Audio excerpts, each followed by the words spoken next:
No, you good. Yeah. So I guess to give some context, I sometimes do passive aggressive Twitter polls to see how people feel about things. Um, and so the poll in question that I asked, this is the part where Next question. where I should have had it up, was the idea of free speech and curriculum speech. And the poll said, I'll just read it back and pull it over on my side of the screen. The question was in a school setting, or the statement was in a school setting, I value, and it was free speech and curriculum speech. And I defined the two. And for the longest time, for about like 2 or 3 hours, it was like dead down the middle. So then I was like, okay, cool, fuck it. Let's see if we can try to do a makeshift little conversation about just the idea of speech in public schools, um, and see who bit. And some people bit. So guess some people have some thoughts on it, thoughts and tater tots. But guess Can what? you What's up? can you like define what you mean by the terms? Like Absolutely, yeah, because absolutely, I think I know where you're going, but I don't want to misinterpret. absolutely. So, to give a bit more of like a broader explanation of these things, there's sort of five things that schools sort of navigate around. You kind of hear these words kind of thrown intermittently. The first one, obviously, is free speech. This is where I read my notes, where I put it in the Discord call, but I defined free speech loosely as a principle that supports the freedom of an individual or community to articulate their opinions and ideas without fear of retaliation, censorship, or legal sanction. I think I meant to type action there. Then you have curriculum speech, which is a principle that supports the use of language consistent with goals, methods, materials, and assessments to support instruction and learning. Then you have school sponsored speech, which is speech by anyone that reasonably appears to bear the approval or endorsement of public school authorities. So examples of that are school sponsored events, school newspapers, websites, yearbooks, things of that nature. Student speech is the name, the definition, so the literal speech of students. And then you have very broadly when like things are upheld, the idea of protected speech, so speech that's guaranteed by the First Amendment. And these examples, fortunately for content, these things are not clearly defined and sort of ironed out in the courts. So you'll have examples of the Supreme Court and lower courts kind of competing with each other on ideas about these things. To give a bit broader of a or more direct of an idea that we can kind of navigate around, the courts, in this case, the lower courts, Supreme Court, like state Supreme Courts and Supreme Courts broadly, they tend to juggle the free speech versus protected speech argument in schools. So you're not going to really, I'm not saying you're not going to really see, but you're going to see sometimes examples of the Supreme Court kind of contradicting itself in real time, where you might see a situation that's kind of very clear cut and dry, like, oh, this makes sense, like this should be protected speech, and then other ways it's very sort of like morphic and kind of fluid in a sense. So I have a bunch of, and this is for like the chat's sake, I have a bunch of topics and sort of like precise things that I was gonna pinpoint on, and then obviously for people watching in whatever chat you may find this, as Paradigm Shift yells at me to move him into the main. um, so very, very broadly, what we'll start with is kind of um the Icarus before he flies into the that's a spoiler. The Omni Man before he flies off into space. So like very kind of like above ground, like looking down at the topic, and then we'll sort of pinpoint particular things. But what I want to do first, because I am a degenerate and will use Discord till the day I die, because fuck whereby. We'll go around just generally, I guess what we'll do is just general introductions of yourself. So basically, like who you are, where people can find you and yeah, just like where you are, where people can find you. If there's some project you want to shill, feel free to do that as well. So we're gonna start on my screen side underneath with Malcolm.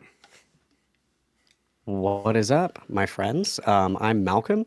I use he, him pronouns. I'm a trans guy. I mostly stream trans masculine related content since there's kind of a deficit or a void of trans masculine people on Twitch and on the internet and in politics in general. I have a background in developmental psychology and specialize in working with kids with intellectual and developmental disabilities. So I think this will be like a really fun and a really productive conversation, not just about the speech, but just about education in general. So I look forward to having a really productive conversation with all of you lovely human beings. All of my stuff is God damn it, Malcolm. I just changed it because apparently Sergeant Pepper's was too confusing for everybody. So God damn it, Malcolm on everything, and that's where I be. Yeah, for sure. We're gonna maintain this affirmative action. I'm sorry, Ohlake. So we're gonna go to my right to paradigm shift. Hello, everybody. Hello, ladies and gentlemen. I'm the most exciting person you'll ever meet in your life. I'm also very awkward, and I'm trying to do this very quickly because I know that, like, I was not prepared for this today. I was asked, and me and my friend always watch content, so I was like, yo, like, hey, like, you should get in on this. So I was like, I'd love to. I talk about politics and try to relate everything to a normal person's daily life and why it matters to you. I took the Philip DeFranco line. You can find me at twitch.tv/the_paradigm_shift, and we can all argue and chat about why I have underscores as opposed to a regular name. Somebody on Twitch has it and they stole it from me. I do poetry as well. I do a bunch of other side stuff with video. I'm the coolest person you're ever going to meet. You're never going to meet, but you can always find me right here. Sounds good. Sounds good. Fluff. Hi there, I'm Fluff. You can catch me at Fluff1432 at pretty much everything. I'd like to say stream, but I am such a fanboy, I can't. I'm too busy watching other streamers like Josie all the time. You can catch me mostly on YouTube. I like to make videos or like cheat sheets on subjects like that are kind of cut through all the extra stuff. I think misinformation is really problematic. I also try to make things really simple for people to understand. My background is I'm currently working on my master's in psychology. I would say my expertise is in personality disorders. And I just really care about all this stuff, and I love seeing people like Joe like actually care about this stuff. I think it's awesome. Yeah, cool. Ohlake. Yeah, hey everyone. I'm Ohlake. You guys can find me on Ohlake on Twitch at Ohlake TV or on YouTube at Ohlake. So I do a lot of leftist content, probably like a lot of people here, I'm gonna assume. So yeah, I do that. I'm very interested in this topic. It's something that's been sort of on my radar recently. You know, maybe as some of my friends are starting to have kids, they're all having this conversation of what is education, what do we do for education, public, private. Some of my international friends are starting to really think about the question of moving maybe back to their home countries and educating there because they all have different viewpoints on it. So I think it's very relevant to kind of be in this space, trying to work through some of these big issues. And I will say that I am a born and bred Virginia boy myself. So I have some of the stories you put up there, Joe, were like, oh, okay, I know this one. I've been seeing this on the news for a while now. So indeed, it's going to be very fun. So I hope everyone enjoys, and thank you guys for having me here. You know. Of course, and thank you for being here. We'll go to Josie next. Hi, thank you for having me. You can find me on JosieRoseC on Twitch. I am a political streamer. I like to say a cozy political streamer, talk about a lot of different things. I am a trans researcher by trade, and I am trans as well. So I do the US Transgender Survey, which, if you're a trans person out there, gender nonconforming, person that might think they're trans or closeted, please go to transsurvey.org and take the pledge. It's really, really important to get your story counted. Thank you.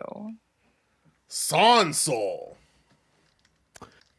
Hi, what's up? I'm Sondsol. I came here to be fucking toxic and pull blood from each and every one of you scum-sucking sons of bitches on this fucking podcast, all right? Oh, Lord. I'm Bring coming it. after all of you, all right? Bring it. That's my entire intro. Get Josie first. And finally, one of my police officers of my stream, Bink. Dang. Hey. Joe, shut up. Okay, I'm Bink. Yeah, I'm Bink. My credentials is I'm a researcher, I guess. I don't know. I'm a researcher by fault because school, and I'm a student, so that's my credentials. I do research streams because by default I get a database provided to me by my state with all the academic stuff. So I just leak the shit. So yeah, pull up my in the in the server so I can give you information, free content. That's my credentials and shit. Yeah, sounds good. So again, this is kind of, there's sort of three parts of this, right? There's the part where I gotta have to do my job and moderate some shit. So I have some things that I'm curious to see people's thoughts on. If anybody in any chat has a particular question that they want a particular panelist or the panel to tackle, put it in my chat because I can see it over here. And we'll try to get that in there over the course of the evening. And then the final will just be kind of like the broad. So we have like what's in space, what's on the ground, and then what's all around in terms of like people watching. So I guess what we'll do, we'll start in space first. And I actually want to go to Sondsol first. And I'm curious, and I guess the guiding question is going to be, what's your general relationship with speech in your experience in schools, and what's your general thoughts of that now that you're probably out of the school system?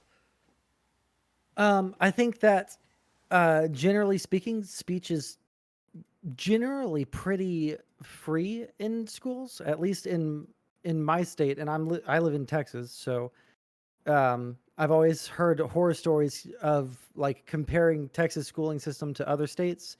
So yeah, I've always had like a pretty good experience with it being open and honest, and everyone being able to say their own opinions. I think that free speech in schools is pretty good. I would like to hear what other people's arguments are.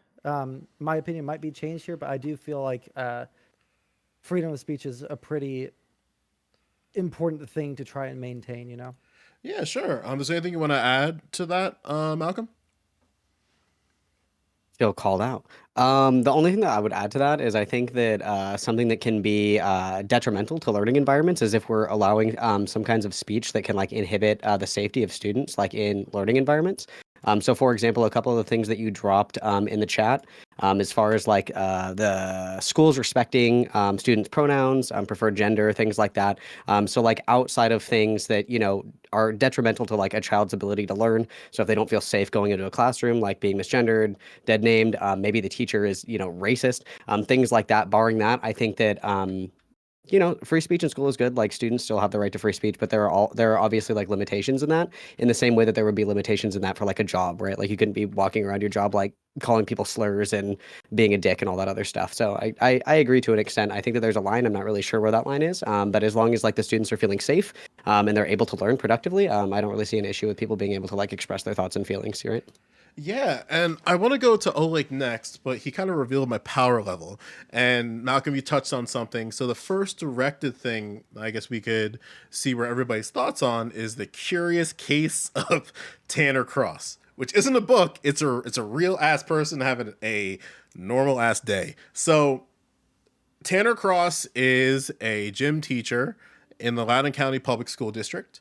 He decided, as the school district was looking into policies around exclusivity of trans identities and particularly pronouns, he decided to speak at one of the school board meetings in Loudoun County. Just as a context, teachers speaking at school board meetings is incredibly rare. Very often you'll have teachers at the sidelines kind of like, I'm not going to walk into the sort of the educational political sphere. And basically what he said is he felt like if he didn't want to lie to students. And by in terms of he's a fun one. And Piece of shit. yeah, basically what ended up happening was the school board tried to, well, they suspended him under the argument that his language that he used at the school board meeting would essentially create an environment that would be disruptive to students. it ended up where he had to be reinstated because they considered his speech protected. And the question that I have on that, and I'll go to Ohlake on this, and then we'll kind of open up the floodgates. Do teachers have, like, where does, in your opinion, Ohlake, free speech end and curriculum speech of teachers begin in those contexts? So I guess to make it a bit more centered is, do teachers have a responsibility when they do enter into public comment at a school board meeting to navigate in such a way where they might not potentially have speech that potentially disrupts the educational environment? And I mean, so I think that you really highlighted what the main concern is. And I think in most every other situation, you actually do see that, right? Politicians shouldn't go around saying, let's go kill people in the streets, because there's this understanding that their voice has an exponential impact compared to the students themselves. And I think in many cases, probably many of us would understand it. For those who are trans, for those who have grown up, POC, all that kind of stuff, you understand conceptually how important it is to have a place where those with power, those who sort of drive the narratives in the school, those who can essentially legitimize certain viewpoints, should not have the clear capability to just say whatever they want. I remember myself, growing up in 9/11, of course, or after 9/11, being part Middle Eastern myself. There was a lot where there was a lot of statements that teachers would make. And again, it was mostly free speech. I pretty much agree with Sondsol on this one, but there were statements there that teachers would often make about freedom, about what it means to be American, maybe, stand up for the Pledge of Allegiance. I think many of us remember these discussions happening. And it definitely does to a student who has less power, who is potentially marginalized. They have the ability to really be shut down by these conversations, because it's not just the bullying aspect of other kids, but rather the power dichotomy that those teachers and educators push down and put them on you. So in this particular case, I think the important part to note is that while this guy, as I said, it was his freedom of speech or whatever, of course he's going to get reinstated. That's how kind of the laws work here in general. It does seem to highlight that in almost every other situation, we ubiquitously say that these people should not be allowed to say everything they want, whether it's politicians, whether it's CEOs making untoward comments nowadays, where they're held to a higher standard than, let's say, the rank and file of a company. It seems only here that, in particular, at least this student, this guy, Mr. Tanner, our friend, decided that, okay, now he needed to speak up. And I think that when we see it by and large, they shouldn't be doing that, because it doesn't really, I think and then the final point I make here is that freedom of speech tends to, in my views, tends to deal more with the clients, the customers, whatever we want to call it, the students, as opposed to those who are, enabling or motivating, whatever you want to call it. So educators, the HR people, counselors, all that kind of stuff. Yeah, and again, like, this is now, I guess, like, open, quote unquote. So if anyone wants to engage with what Ohlake said, feel free. If you feel like at any point you have a thought that you want to, like, really chime in, just let me know, and we'll get the ball rolling. Yeah, I would just want to, like, jump in here and say that I don't believe in freedom of speech, like, to infinity. Of course, there's got to be some limits on it. So I just wanted to clear that up from what I said earlier. Like, I don't want people, like, running around in high school screaming the N-word and having no repercussions for it if they're, like, being hateful towards black people or something like that, right? But, like, there has to be protections for people being able to express things that they, might not be in the that might not be popular speech, right? And it's up to them, like, what happens next. I have examples of things that happened when I was in high school where they were allowed to say their piece, and they learned a lesson through the things that they said, right? So I think that that's a good thing in a school environment. If you say something that's, like, kind of abhorrent, and then there's social backlash, that sort of, like, interaction with society can be, like, really good. I think there kind of needs to be a very clear distinction between a student doing that and a teacher doing that. Like, there's professional, like, kind of what Ohlake was pointing out. There's, like, free speech is one thing, but there's also, like, professional expectations of a teacher. Like, I don't think while you're teaching, it's the place to be like Twitter, where you get to throw your ideas out and you get to say, well, will anybody cancel me today? Like, will I get in trouble enough for me to change my views on this? So we can't. So just to be clear, we can't be like bad empanada, is what you're saying. We can't just bad empanada our way through through No, discourse. you don't just get to try out your political views on a bunch of like vulnerable students. I'm sure, like for example, for Joe, there's a lot of people that really respect Joe, like the students, and like are probably really impressionable if Joe were to tell them something political. And I think most of the time Joe's gonna have something very good politically to say, but it's not really the space for it. Like this is it's you want that to be taught in the curriculum. Push it at like a political level. Like push it like saying, hey, we want this to be taught in curriculums. I don't think it's up for the teachers to like, kind of have like their own playground.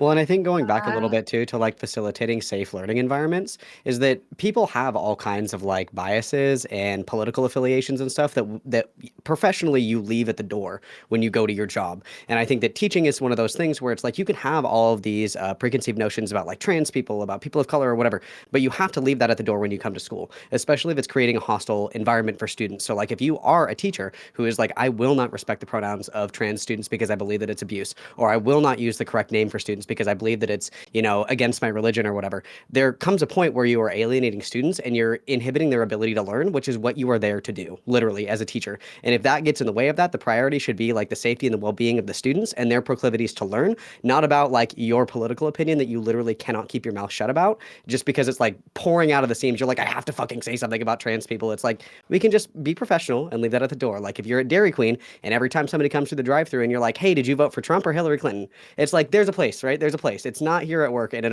a professional environment, right? Especially not a learning environment when children are Nah, susceptible. it's a war zone wherever.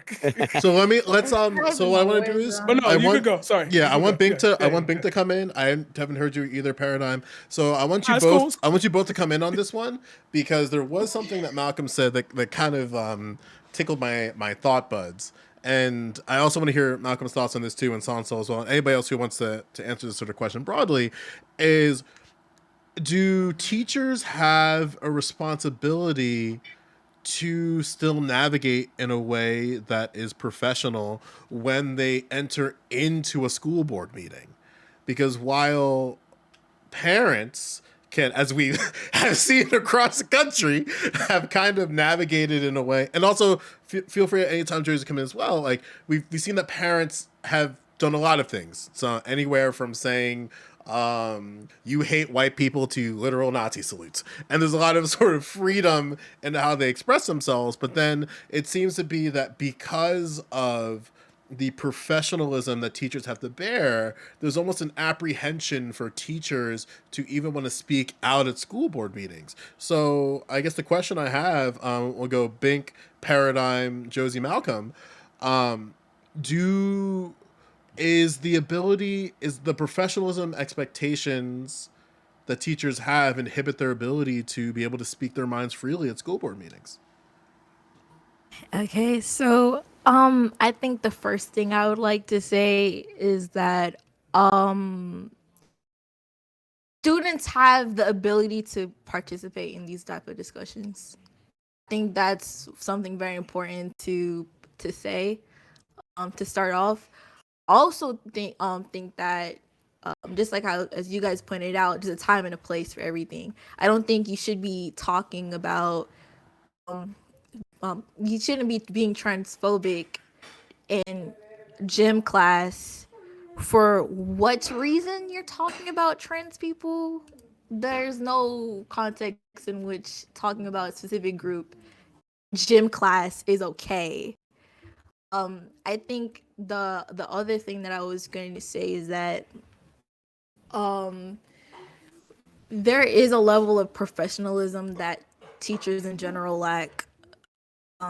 And I think that's for teachers and the whole idea of being a teacher and the way that, from my personal experience, how they're evaluating everything is inherently dysfunctional.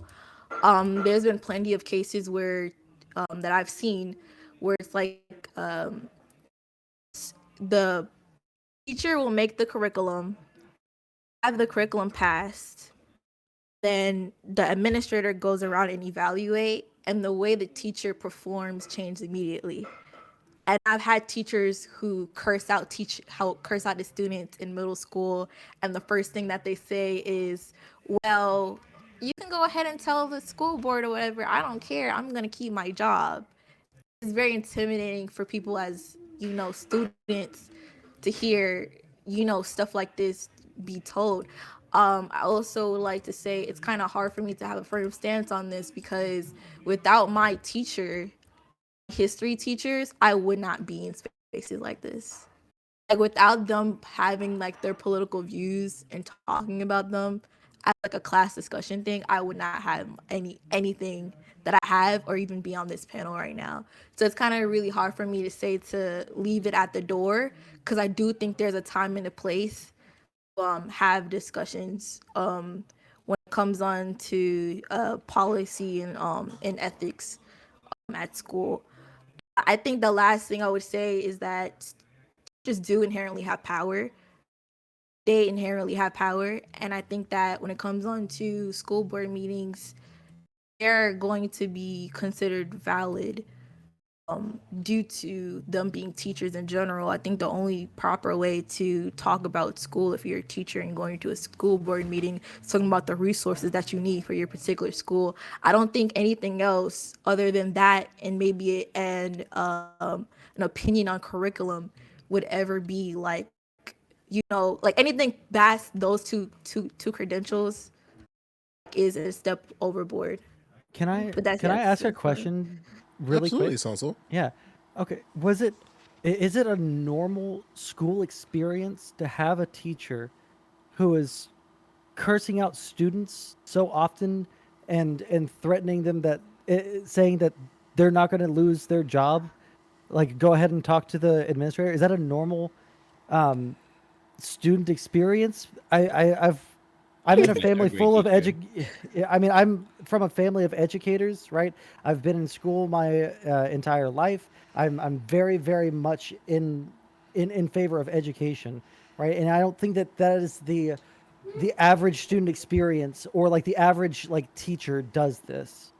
Yeah, so with that in mind, Paradigm, have you ever had situations where you may have had a teacher or something just kind of, for lack of a better term, just like slinging rhetoric on some things and say like, you can't fire me, I have tenure, or anything of those natures? And then also still want to know your thoughts in terms of Right. teachers' responsibilities in school boards. Okay, hey everybody, yo. All right, so I am a teacher. I have been a teacher since I was 14. I got some good stories on that. We're going. We could go back to that later. We could sit around the campfire and we could do that, but we're not going to do that today. To address that point, is it a normal experience? Have I ever had a teacher like that? I could tell you their names and the grades, but for the sake of the internet world that we live in, we're gonna go with just the grades. Grade 5, grade 6, grade 7, grade 9, grade 11, and grade 12. To the point where in grade 12, and I showed up for school every goddamn day, every day, man, every day. One day, me and this teacher were just going off about like something, and she brought up her being Jewish and like 9/11. I don't know how she got here. It was a math class. Like, I don't know how we got here. So I was like, cool, copy, like whatever, blah, blah, blah. I'm gonna, let you do your thing. Let you do your thing. Next day, she comes in and she says something smart to me. And I just look at her and I'm like, do you really want to get this started right now? And she said, and I'm not going to repeat it. It was just a really ugly thing. And from an old lady and I'm not saying I would do this because I know how y'all clip chimp things out of existence. I'm not saying I had to punch the old lady, but like I had my right to do so. I could have. But I just walked out the classroom. Is it a normal experience? Yes. When you go to schools that are underfunded with teachers that work too hard. And I, on that realm, have been a teacher for so long, so I can tell you about the experience in poor schools and in rich schools. It's massively different. So if we want to go back to, that's a perfect segue. I'm getting better at these segues. Hey. So to reference back the previous question, teachers have a responsibility to cultivate a room in which students can think. In classes like math, in classes like science, the realm of, well, not in today's science, because things have obviously opened up, but in the realm of certain classes that are locked down to you need to learn this or that in order for you to be able to move forward. Yeah, I'm not expecting to get in a conversation about like the Mongols and how bad the Ottoman Empire was. I'm not saying it was, guys. It's a cult hyper. Just got to be careful because it's been happening a lot lately. in certain classes where you're discussing topics like English class, or you're having a debate class or a philosophy class. I know I took one of those in high school. In situations like that, you're obviously going to get people to think for themselves. And that's going to then re-challenge maybe things that their parents have taught them. Oh, I'm going to say this, or, things like that. In that realm, I feel like that's where the free speech debate, and I feel like that's your second question. In that realm, that's where the free speech debate needs to be centered around. Because obviously we don't want the outliers. We don't want the N-word, trans, this is bubble, things that hurt people. But we can have a discussion on well, yeah, why do you think gay people are more prone to this? We need to have a discussion on, do you have black friends? Do you have white friends? Like, how do you intermix? Do you even think about it? Are there things that you've noticed about people in economic statuses? Have you noticed like you're gonna end up on these points? And I've always tried as a teacher, because I mainly teach English and film, to begin to bring lessons in that create those conversations out of necessity to understand either the characters or the text. And if we were able to have a little bit more freedom in that regard, we don't. Not at all. Not even remotely. That's why it's so funny that you said, you can do whatever you want, say whatever you want. I'm not going to get fired. It's like, that... I would love that. I would love to see that happen. But anyway, to end this, my thoughts are always that free speech is a good thing for students and teachers in a setting in which the ideas aren't being challenged in a way that disrupts the room. So if the conversation is on Lord of the Flies, you could really get into some social stuff on that. But that's when you get into the conversation of, well, how far can you go into it? Because then you start, I especially me personally, I get pushback from that. I get pushback on, this topic's a little too deep for kids. And it's like, yeah, but they out there seeing it every day. What do you want me to do? I'm not their parent, but what if it comes up and their parent has a negative opinion? Then they come to school and bring that negative opinion. It's happened to me before. Oh, this kid's always pushing up on me. I think he's gay. I'm gonna fight him or beat him up. Okay, the parents won't get ahead of that. They're in our school. When do we have that conversation? Oh, we can't do that because we have to, we have to be a straight line. And well, then how are we doing our jobs as teachers? How are we cultivating the minds of the youth to move forward? That's just regressive. That's where I'll end that. And with that thought too, Josie, as someone who is trans, I want to kind of put you in a little bit of a hypothetical situation. Let's say you are one of Tanner Cross's students, and you kind of hear him say that it's against my religion to lie to children about their gender, and it's against my personal beliefs, and it's against God. How do you, I guess, very broadly speaking, how would you feel if you did hear your teacher say something like that in a school board setting? And then also, I guess, pulling you into the present, I guess, what are your general thoughts on that situation with Tanner? And also, I'd love to hear any thoughts you wanted to add on what Paradigm said. Yeah, absolutely. First off, that did happen to me already. I was born and raised in Texas. LGBTQ education wasn't taught. I was a 90s kid. That, so it felt bad, and it felt bad for 34 years. That's how bad it felt. And it's awful.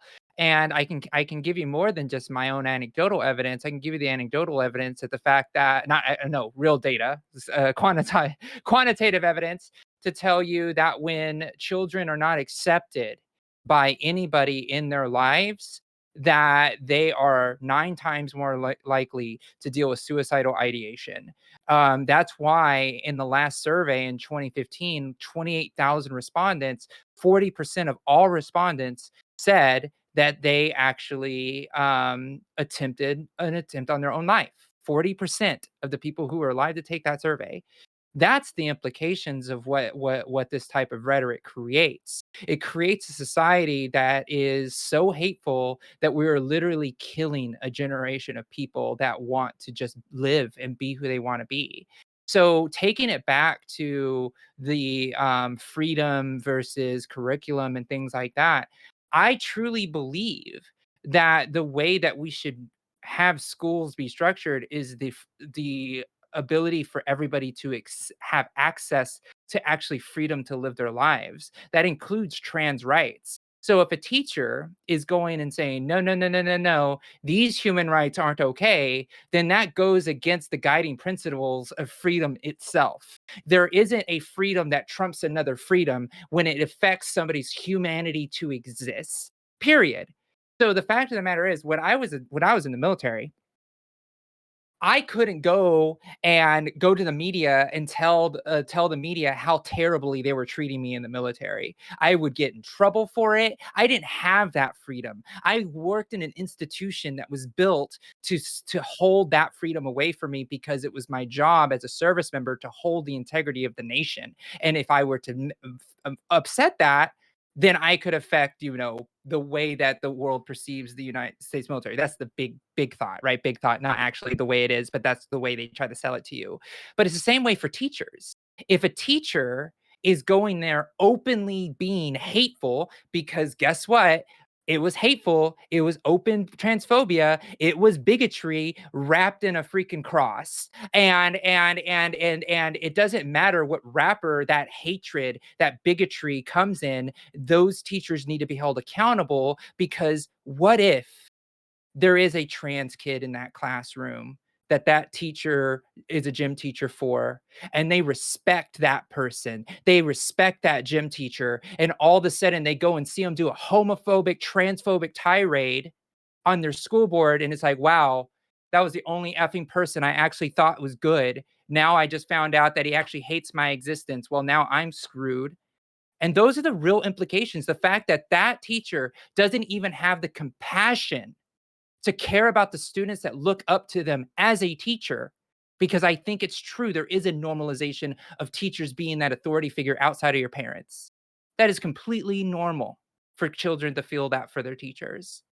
So that's kind of my point of view on that. I know I kind of went on a little bit of a moral tirade there, but I think that schools should always try to benefit the freedom of the student to live freely and foster that.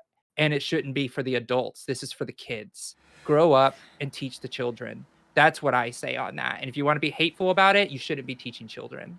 Yeah, I If you kind of don't mind want me to. also. Yeah, go Oh, for it. Yeah, go for Ohlake, and I have a just a question for really, Malcolm. yeah, just a really quick one here. I actually 100% agree with that, because I think I would even go further than that, Josie, in the sense that it's not even just there's the trans student in, like there's a trans kid in the class that hears it, but it could also be the opposite way around. There's the slightly bigoted kid that has bigoted parents, who now says, wait a second, this teacher I like, and it says it's all good. So now they can take that and start using that to bully. And I think that that's the real pain that I see here. And I kind of feel like that's where, and I think you brought it up very well, in the sense that so many kids can be impacted by that. The student, by the way, the school board is still a school sponsored event. Like, this isn't even a teacher posting it on some place, on Facebook or some junk like that, because no kids are on Facebook to read it. It's really the problem of, they're at a school event, they're presenting their own opinions, and it really does impact, because you'll have kids that can become bigoted by it, and then, as I said, as you were mentioning there, sometimes these words, and I think actually, Paradigm, you brought it up pretty well in this case, of there's a very clear understanding that students, when they normalize the behavior, sometimes people don't even know they're saying something racist. As I was kind of mentioning it to myself, like, when people talk a lot about patriotism and they're spouting, let's say, a Fox News talking point on, like, every single American or every single person needs to stand up and do, like, Pledge of Allegiance things, and you have students maybe whose parents are watching Fox News and they're hearing Bill O'Reilly and Sean Hannity, for me growing up, saying, "You're not American if you don't do these things." It really does sort of, like, it's just like this rolling snowball of, like, okay, wow, everybody's against me. All of my authority figures don't support me, don't want me to exist, want me to do this. Therefore, maybe, like, I should be like they want. And I think that that's very dangerous, in the sense that it seems to be prioritizing the rights of those teachers and those sort of authority figures over, as I think many of us have mentioned, the students, who probably should be the primary people that are being protected, for both their safety's sake and for their growth to be, fully functioning adults. Yeah, I want to give a quick shout out to Sondsol, twitch.tv/Sondsol. He had to step out for the evening, so if you liked his perspective, be sure to follow him there. I want to talk about a little bit about a group of individuals who seem to get lost in the conversation about schools, and I think their identity should be respected if we're going to go down the helicopter meme. Books. And it seems to be that ever so often, books are getting a bad rap. I don't know if you've paid attention to the news lately. Books are getting a bad rap. Taking a lot of L's. And I'm curious, Malcolm, where your thoughts are in terms of the banning or restriction of books in schools. And I'll set the floor a little bit for people who don't really know what the fuck I'm talking about. So very often you will have books sort of censored or access restricted due to particular themes that may exist in the book.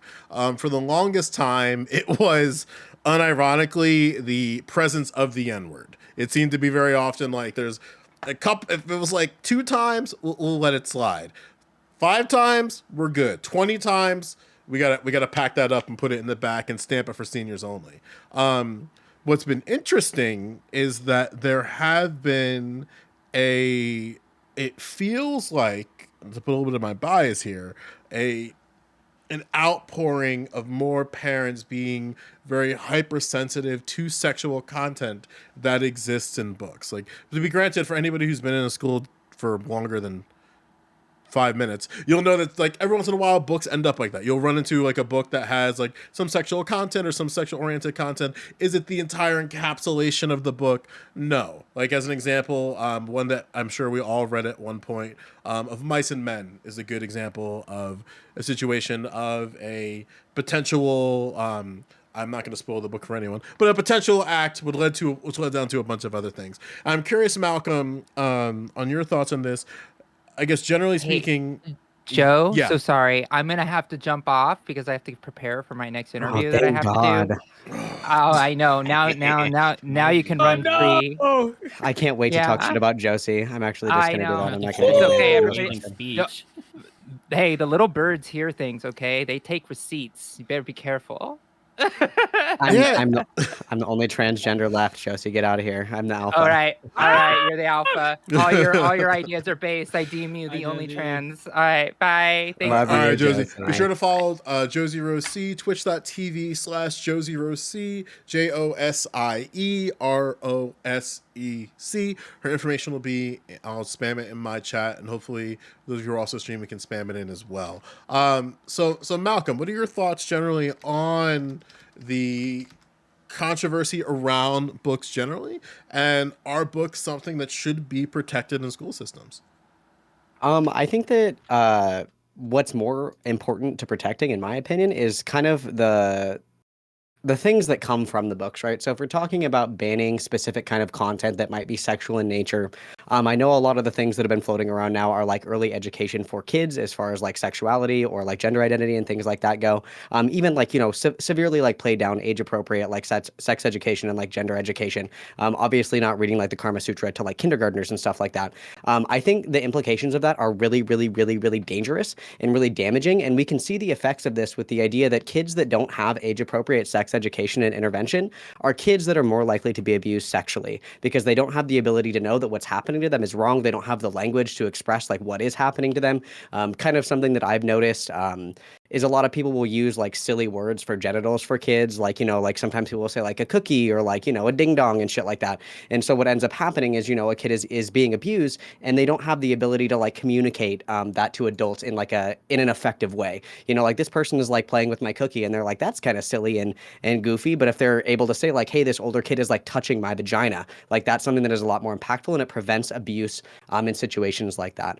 Another thing is the idea of teaching like gender theory to kids. That's kind of just like a buzzword that people get thrown around. I don't think that a lot of people are aware of like what gender theory actually is and what what gender is being taught to children and stuff like that. A lot of people assume that we're teaching, like Butler's performativity theory to like 8th graders and shit. But it's just the idea, that we're teaching tolerance, and it's the same kind of way that we introduce like different experiences to children in order for them to increase their tolerance of people that are not like them. So I think that a lot of it is poisoned by the fear that adults have that if kids are exposed to new ideas, it will like warp their perception and change who they are. So a lot of people will say they don't want kids to be taught about sexuality or gender because it might make their kid gay, or it might brainwash their kid into being transgender. And I think that that's a little bit nonsensical, especially coming from a lot of evangelical Christians, because they teach children about Jesus and their child does not fucking turn into Jesus. Like, there are ways to like just build tolerance for children. That way they have respect for their peers. They have the ability to have agency for themselves. They have the language to express themselves. Josie's no longer here, but I am willing to bet money that any single trans person that you have ever spoken to knew that they were trans from a very young age, but did not have the language to express that. And I think that's really powerful. And the point of schools and education systems teaching these things is that if you have a kid that grows up in an evangelical household that might be gay, and all they're being taught is that this is wrong, this is disgusting, this is sin, you're going to go to hell, having that outlet, like Josie mentioned, and having that acceptance in a different environment will decrease suicidality, and it allows them agency and the ability to advocate for themselves. And I think that's kind of the core of the issue. Like, the books are kind of like how we get there, right? Like, kids will read these books, like Johnny and Billy are dating, like boys can like boys and girls can like girls. That doesn't make them any less. So I think the problem is that people are attacking the ideas, and the books are kind of just like a casualty in that, right? Because it's not necessarily about the book, it's about the content that the book provides, which I think is kind of the issue. So I think that the banning of the books is not very cash money to TDLR. Yeah, for sure. Go for it, Bink. What are some thoughts that you had on that? Or just generally like... Actually, I have a little mini thing. So, all right. So school is trash, but I had to retake a class because let's just say my teacher is a sweetheart, but I was procrastinating because he's a sweetheart.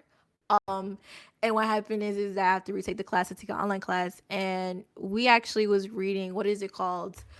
Reading James Baldwin's book. What is it? The popular one. So that one. Yeah. I'm gonna cry because I don't have this on thing. But we were reading that, and I didn't understand why we did not actually have that in the curriculum, and I had to have a makeup class, the notes of a native son. There you go. I don't know why I had to take an extra well, not really extra, a makeup class in order for me to actually have that in the curriculum. To note on the sexual nature of some books, we read a Kafka story, and we read The Stranger, and the whole book, well, actually, I want to say the whole book. Half of the book was talking about how this guy basically was really misogynistic towards when it come on to women, and how the only reason why he liked women was to get off. That was the majority of the book, and it was a really important book to read. Not only because of that section on misogyny, but also because of the ending when it came on to guilty verdicts. I think when it comes on to books in general, people are scared to face the truth. When it comes on to literature and arts, the reflection of society, people are very scared to have that mirror in front of you. And it's not necessarily saying it's because of reflection of our society right then and there. It's more so we tend to criticize when it's not us. Really out here criticizing, a book that came out in like the 1950s, when in reality that behavior still persists to this day. And now you're in class and you're looking at how, hey, Mr. John down the street was acting the same exact way. Isn't that pretty? Do you see what I'm saying? It sparks type of conversation. I think one of the things that I 100% advocate for is what we kind of talked about, is how it comes on to class, there should be a freedom of thought, and in the sense of like trying to promote like growth, like with Paradigm said. And I think that's one of the biggest reasons why there is a reliability on teachers not only teach but to validate people's point of view, because for people who do not understand, like for instance critiquing media, or understanding like and dissecting these types of information, they look at teachers at the end all be all when they teach out their mouth. And that shouldn't be, that's all you want to learn because I need to pass this grade. It should be a genuine curiosity and genuine urge to learn. Now, does everybody need to go to college? Debatable. Does everybody need to, do all of this X, Y, and Z? You need to know the ins and out of history and all this other stuff? No. But at the same exact time, you should be having an urge to learn, a thirst to learn, a longing to learn, and having a healthy environment in doing so. And that's yeah. And I'll quote TOK because I like to quote, because I need my transcripts. Okay, Mr. Whoever is that administrator officer. Yeah, I do panels. Yeah. Put that on my transcript. Yeah, it's at Ministry of College. Yeah. Yeah. So what are your thoughts on that, Fluff? Or anything else we want to add to that? Yeah, I wanted to bounce off that. I thought that was really good, Bink. I think that books are super important. I was a huge nerd in like 4th grade, and I ended up reading like over like 10,000 pages because I really wanted to be like the best in the school. And so I ended up reading all the young versions of the American classics, like Red Badge of Courage, Call of the Wild, Huck Finn, and Tom Sawyer. Jeez. And those are kid down versions of these books that you can easily make, like of American classic versions. And when I was in middle school, I think 2 of the most important books I've ever read in my life are Things Fall Apart and Native Son. And I read Native Son in high school. And if some teacher had, while I'm reading Native Son, been like, Bigger's just overreacting, like he's just complaining for nothing, it would have completely like messed with my experience and understanding. For those who don't know, Native Son's about like the story of a 1920s black person in America, and how basically he just has absolutely no choice in what goes on in life, and he kind of just lashes out. And it's such a good story. And if like a teacher like got their like political influence involved, because I grew up in rural Indiana, if they had come and like spoiled that or poisoned it, it might have messed with how like I formed as a human being. And I think it's really important that there's some checks and balances to that. Like I get like, yeah, help me learn about the book, help me understand it, but what if like there's plenty, I think we all have plenty of interactions where like a teacher could come and really poison that idea. Like, man, Bigger's just like this terrible person, and he just doesn't know if he just pull himself up by his bootstraps. Yeah, that go for sorry. it. That was the thing. I was just about to mention that, not to play the devil's advocate, because I don't need to, because that's not my stance. But it made me think about when I was homeschooled in 8th grade, and my teacher showed me It's a Wonderful Life. I don't know if anybody's familiar with that movie. I hope I got the title of that movie correctly. Thank you. And it was, if you don't know what this movie's about, it's pretty much it's following a father and his young son throughout Nazi Germany all the way up to the final day. It's throughout all that, and it's how he tries to keep a smile on his kid's face and hide the dangers of the real world from it. He's like always playing around. He's always like making everything out to be not as bad as it was. And I won't spoil the movie for you, but like, come on, that movie took place a long time ago. You know what happened. I think you're thinking about Life is Beautiful. Thank you. There it is. Thank you. It's a Wonderful Life is the one with the angel and the dude. It's the angel. Yeah. Sorry. I wasn't prepared today. Okay. Whatever. Okay. I'll throw it. I wasn't prepared. Anyway, what if I never saw that movie?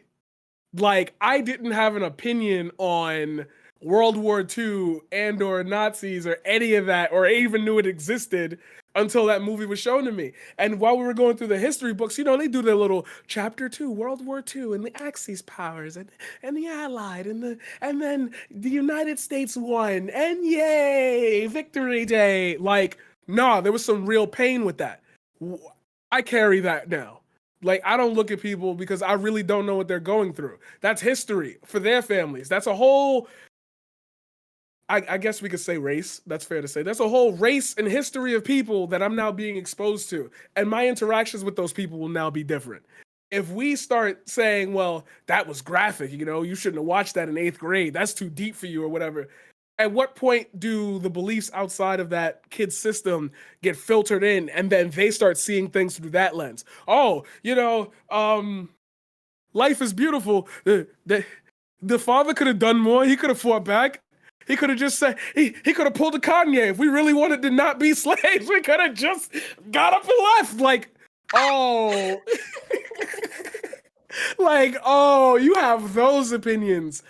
And at the same time, I do agree that there are teachers, I wouldn't even say myself included, because I keep it pretty, I would even say liberal in the class. Like, I'm pretty much like live and let live. I'll discuss anything just to make sure I understand where you're coming from and how I might be able to reframe your child, I could say this childish view to a more, this is how that'll play out in the adult world. Let's talk about it. I try to foster those communications.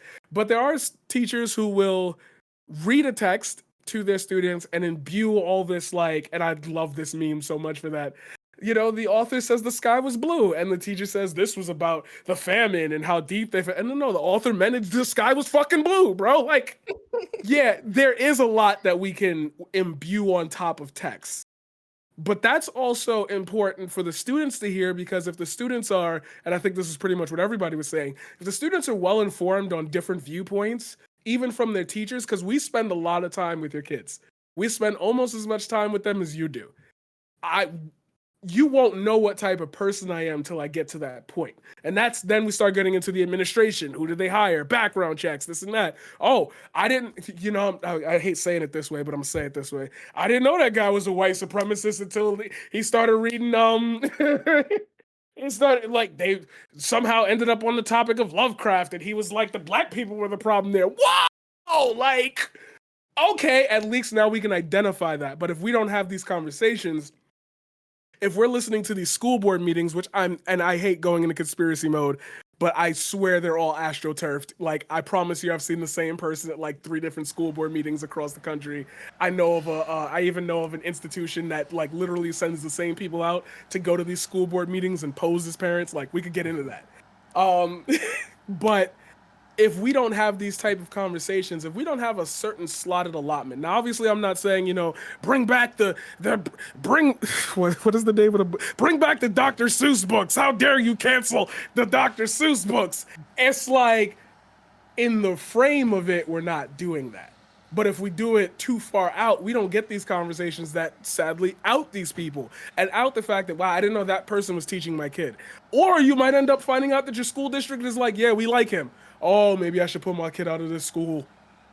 Do you feel what I mean? It's a build up all the way to making these decisions that we have to look at. And if we start blanketing these choices over, I don't like this text and this is too heavy for kids, you don't get those kids that say, hey, teach, that's kind of wrong. I don't think you should be saying that. And you could follow up on that, those type of conversations. Yeah, speaking of, one conversation that kind of comes to mind with me, I guess I'm revealing my bias as a moderator, but who cares? We're playing a little basketball. A scene that really stuck out to me in a film that was pretty intense was in Jojo Rabbit. I don't know if any of you are familiar with that film, but Scarlett Johansson's character, her name is Rosie. She's very overtly anti-Nazi. And basically how it works is that the character, this is about this little boy, his name is Jojo, and he becomes friends with this Jewish girl, and he holds her up in his home. And this is behest of very clear that the Gestapo's looking for any, it's peak World War II. And there's a really powerful scene in that there's sort of a waning diminish of Jojo's sort of desire to be patriotic and in support of Germany, while at the same time his mother is overtly anti-Nazi. And then all they do to kind of really hit home the danger of it is just showing, not it's a deep spoiler, but showing Scarlett Johansson's character hang. She was just hung. And it was a really very short, they didn't really, and what was interesting about it is that they only spent maybe 10 seconds on it, where Jojo was like with his friend or something, if I remember correctly. He's just like running down the street with his friend. He takes a turn and he just sees his mother hung.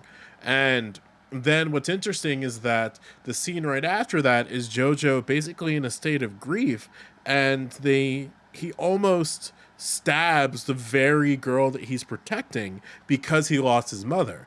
And then I was with my nephew at the time, and he said something that really hit me. He was like, I don't know what I would do in that situation. And this kid is like 10. And I'm like, Jesus Christ. Like, he just got, and I guess like the question I want to pivot to Malcolm about is, what are some ways that you think teachers can navigate within parts of text, whether that be something that they show in film or something that they show like in a book, that can show the intensity of a situation while still staying sort of in respect to the material at large? I don't know if that's a decent way that I framed it, but let me know if there's any way I can clarify. Oh, you're muted, by the way, pro streamer. Oh my god! I Cancel me! didn't know Cancel me! Okay. Cancel me! I'm so sorry. It's all Just good. kick me out of the call. This is so embarrassing. I think it depends on the context of what we're talking about. So like for me, I went to Catholic school, and when I was in public school, I remember because I learned about the Holocaust when I was in Catholic school. That was something that was talked about. That was something that I had a lot of like growing up, that was stuff that my grandparents taught me about. I think I watched Schindler's List when I was like 7 or something. So I was pretty like they let me watch Saw when I was like 6 too. So it was pretty fucked up. Okay. Anyway, so I was pretty familiar with that kind of stuff. So when I got into high school, I was really surprised that a lot of our curriculum, like especially history curriculum, didn't really talk about the Holocaust, and it didn't really talk about like the Native American genocide in America. My grandma's favorite book was Bury My Heart at Wounded Knee, which was about the Trail of Tears, and that was something that I read when I was pretty young as well.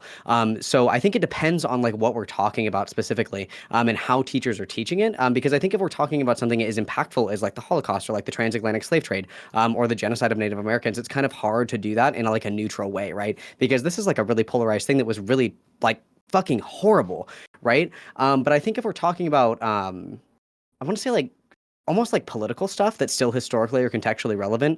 I think, for example, we had like a debate when I was in high school about like the death penalty. Like stuff like that was a little less charged, because it's like, we're kind of having like a debate circle and kind of going around and talking about our feelings and kind of learning about it.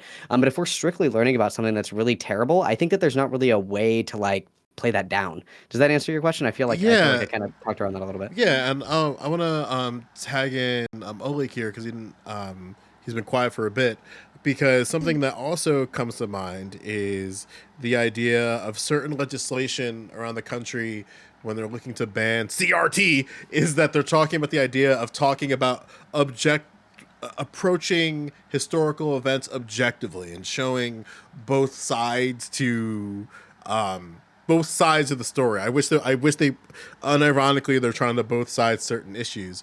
And while I do understand to put my biases everywhere in this conversation, but like to put a little bit of my thought on that, like I understand the idea of like you want to have students be able to contextually kind of understand where a group of individuals are coming from a particular perspective. Like in the idea of Germany, right? Where it's like, if you got butt fucked by the United States that long, and then you have somebody like, don't you love your country? It's like, yeah, I kind of do. Don't you want to take it back? I think so. And then like you get a little nationalistic, and then you got a thing on your armband, and then the storm on your beach. You're like, not this far. But I guess the thought I have is like, is there, I want to know your thoughts about what Malcolm said, but also do we need to have those type of conversations of certain like historical events? Like the sort of like the objectivity of both sides. Do we have to both sides historical events, or is there a way for us to not necessarily both sides of it, but basically the conversation of how these individuals were thinking at the time? Like, is that something that should be taught, and if you think it is, like, how would we go about that in your opinion, or just general thoughts on that? So I think the biggest thing that I would argue for, especially in terms of things like the CRT discussion, or when you see people talking about the sort of whataboutisms or both sides stuff, The problem that I think they always see is not that there's a both sides problem. It's just that you're presenting the new side.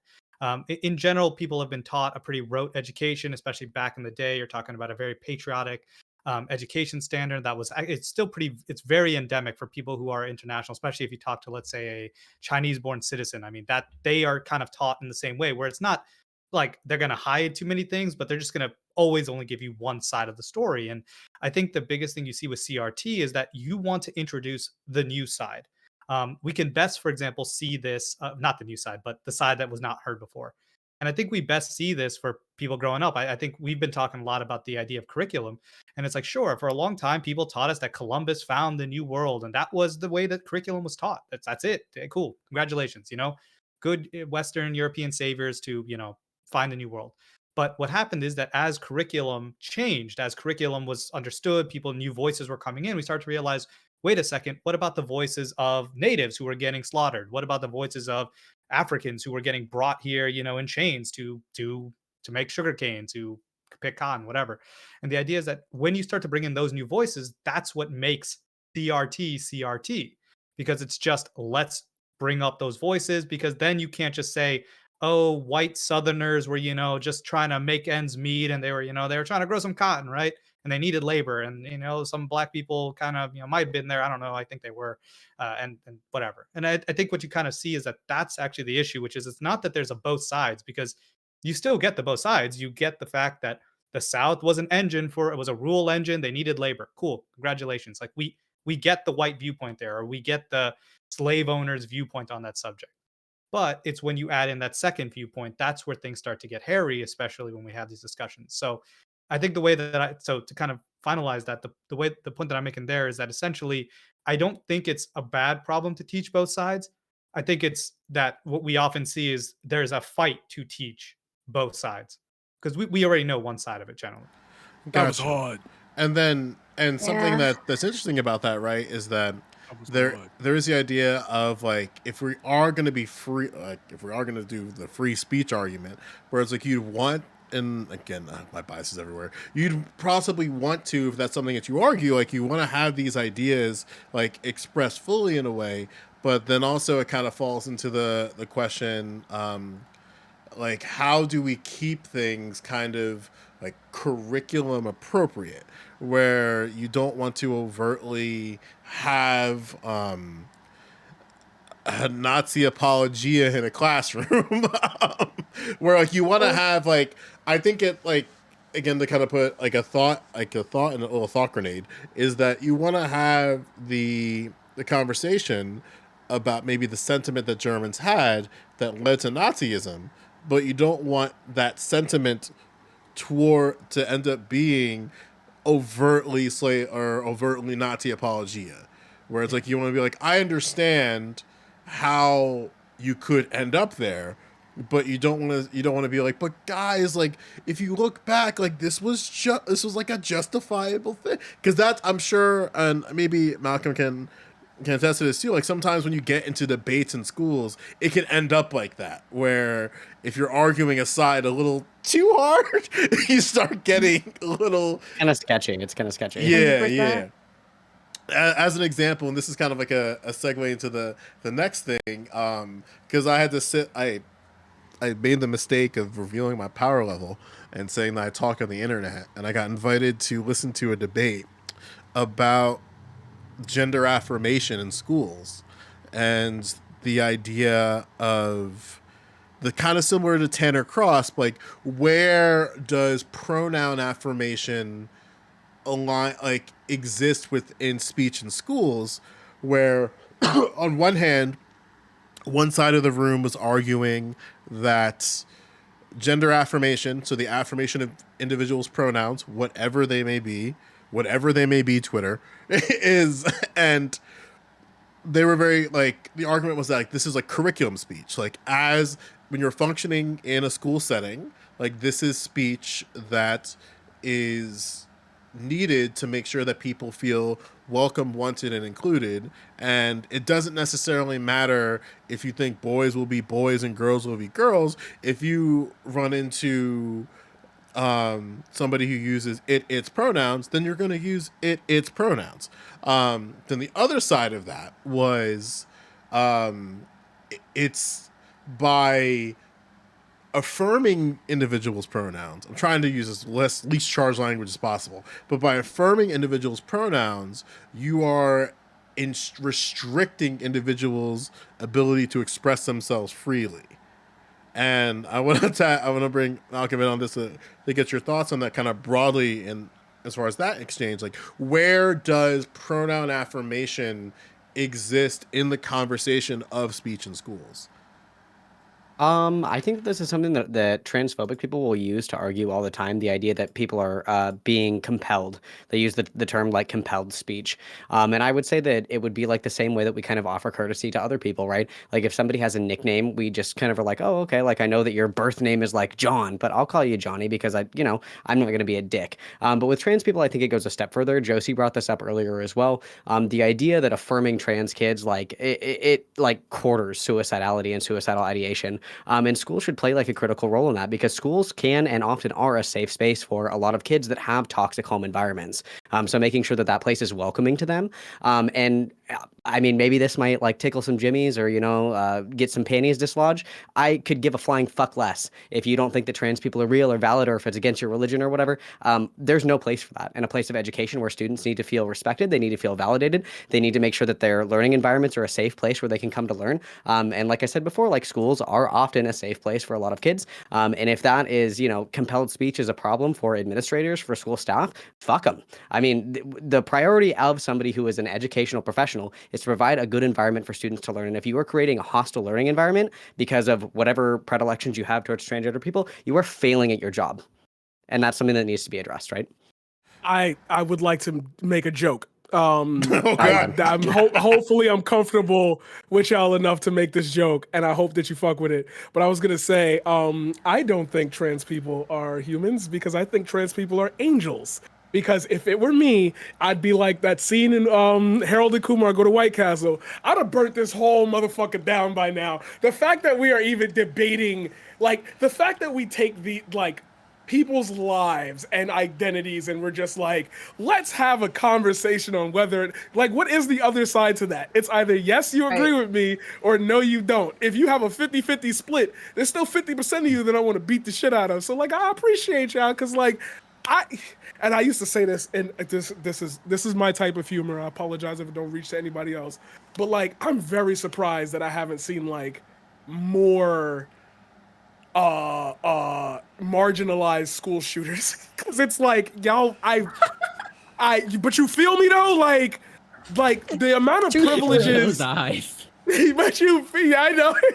And there's my 9/11 clip. There's my 9/11 clip. There it is. There's my one. There's my song. I thought that I have generally like what I'm alluding to, and there's similar language to this. Ohlake knows this because Virginia, but policy 8040 within Loudoun County. Just to be clear for context around policy 8040, the language within policy 8040 is not necessarily new when it comes to gender expansion. What ended up happening is that it just seemed to be that was like the school district where it kind of just exploded. For example, in Jersey, we've had this language within our policy. Now, policy 8040, when it comes to gender affirmation, and I'll read it here. It says, and I'll start, LCPS staff shall allow gender expansive and transgender students to use their chosen name and gender pronoun that reflect their consistently asserted gender identity without any substantiating evidence, regardless of the name and gender recorded in the student's permanent educational record. And what's interesting is that for me, that language is, if I'm going to use like the speech argument, it's like, okay, this is very clear. Like, even if you disagree with what exists within the academic record, if a student asserts this to be so, then it is so. And we can have a totally different argument about how do we make and that's the next fight, right? Making sure that whatever our pronouns are and our name is consistent with our educational record. That's like the next level, or the next level deeper within that dream. And Bink, I'll start with you, because one of the things that people were arguing in terms of like the speech argument is that, well, speech is fluid. So like, how do we know if people are asserting their consistently asserted gender identity? I just read a quote from a parent that I pulled, but so that's and then also too within that, like, where does, in your opinion, where does pronouns and broadly your names fall under? Is this something that is like speech that should be protected? Is this curriculum speech where it can adjust within the school district and out? Like, what are your general thoughts there? I would like to say real quick thing before I before I touch on that question. So to backtrack a little bit. Teachers to teach stuff that is what the students are curious about. I think that if it's like a Common Core thing and you teach that, and based off of that, there's something deeper that the class wants to discuss, then you should discuss it. And also the fact that teachers aren't the end all be all. I will say that, forever say that. We were watching. We're on the Atlantic slave trade. The transatlantic slave trade. We're on chattel slavery, and in my world history class, the college level class, and my teacher watching 7 Years a Slave, something like that. So that's, what is it? 7 Years a Slave. And what happened is that there's a character in the movie in which she sleeps with the slave master in order to get, better treatment. And I only recently just learned about the Jezebel stereotype and what like actually occurred and why that stereotype was reinforced during slavery and being pro-slavery. Why would you bring this up, Bink? Because during that movie, my teacher commented and said she knew what she wanted during that movie. And I did, by the way, I go to all black school, my teacher's black. But I didn't know why the hell he said that. I was like, wait, hold up. Why are you justifying this? And he was like doubling down and was like, wait, she was trying to get it for money. It was an exchange. And I didn't know what that meant until I read by myself. And I feel like that should have been a context that was shared with the class if you're going to show a character like that, in that movie. And then to touch on, I even forgot that question. We're not gonna, but but to touch on my mind is going blank. Joe, please remind me so I don't. So when it comes to gender affirmation and the use of individuals' pronouns, where does that fall in the argument of speech in schools, or is there even or does it need to fall anywhere at all? I think that I think this is just a little me peeping my little micro negative 200 level. So I peeping my TOK because TOK is life. So basically I take TOK. Whoever knows what TOK is, you're a god, but basically it's like what is it, epistemology thing, whole theory of science, whatever, that whole philosophy shit, whatever that. Yeah.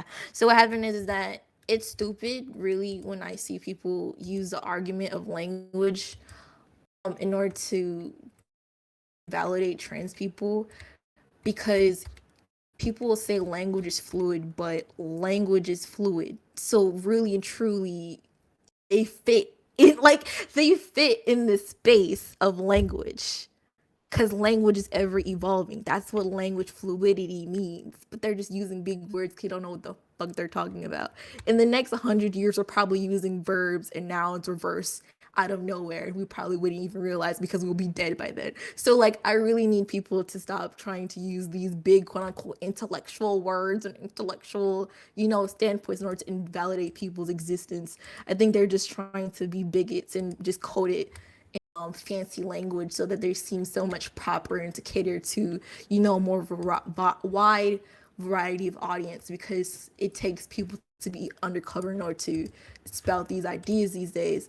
I never verbed, to be honest. But Yeah, and even But- to piggyback on that a little bit, because I'm curious what Malcolm thinks about this, is that there was a school board meeting, or sorry, let me rephrase this, a school board rally, because we're at that point in these things, where an English teacher went up and used, and I think you touched on this already, but they used curriculum speech in their argument about why they weren't going to use they them pronouns. And and what she and listen, like, one thing that I will say, I respect the level of dedication certain individuals with dissenting opinions have, because she brought out, and I shit you not, like, I'll put the clip in the group chat, like literal like examples of sentences using he, she, and then she's like, but then if you put they in there, it doesn't make any sense. It does, it's just, and a part of me is just like, this is really toxic, but I kind of don't want this to stop so I can document this in its full extent. So I guess, like, where do you, I think you already like stressed on the idea of like curriculum speech, but have you ever run into individuals that make certain arguments like that? I have, and I think that like transphobia aside, I think that if you have a teacher that is unaware of the long historical precedent of using they as a singular pronoun, you should be fired immediately for being such a colossal dumbass. Like, this is a teacher that is like, I can't use they in place of he or she. It just doesn't make any sense. You are a teacher. You teach other human beings things. And you don't even understand that, like, if somebody leaves their coat there, you're like, oh no, somebody left their coat. Not like somebody left he/she coat here. Like, I can't wrap my head around that. Like, part of it is the idea of, like, one, it's the transphobia for me, right? Like, we should be making sure that we don't have educators that are making hostile learning environments for trans kids, like I've said before. And then the second part is, like, if you're gonna just like have such a brain dead take on something that is like a precedent in the English language, like using singular they them, like, how did you even graduate college? How did you even get your teaching license if you don't understand how these work vernacularly, right? Like, I don't know. That was, yeah. Yeah, and speaking of that too, so I guess to give you another follow-up question, it's been accepted, if we're going to set the floor first, right? It's been accepted that vulgar speech in schools ain't it, in terms of like certain levels of protection. But then what's interesting is that, and we function on this idea of like how speech kind of works and how it should function, and then you get into the real world, and then someone calls you a nit. And then you're like, whoa, the rules outside of these walls are very, very different. And I guess the question I have to Malcolm, I'll go to Fluff as well, because I haven't heard you in a bit, is like, in the quest of speech in schools, should we open up the gates when it comes to vulgar speech? Where we understand that like the language, like, people are going to use, like, say whatever they want outside of these walls, so why do we have this sort of bar or box that we create around vulgar speech, and should we try expanding that a little bit?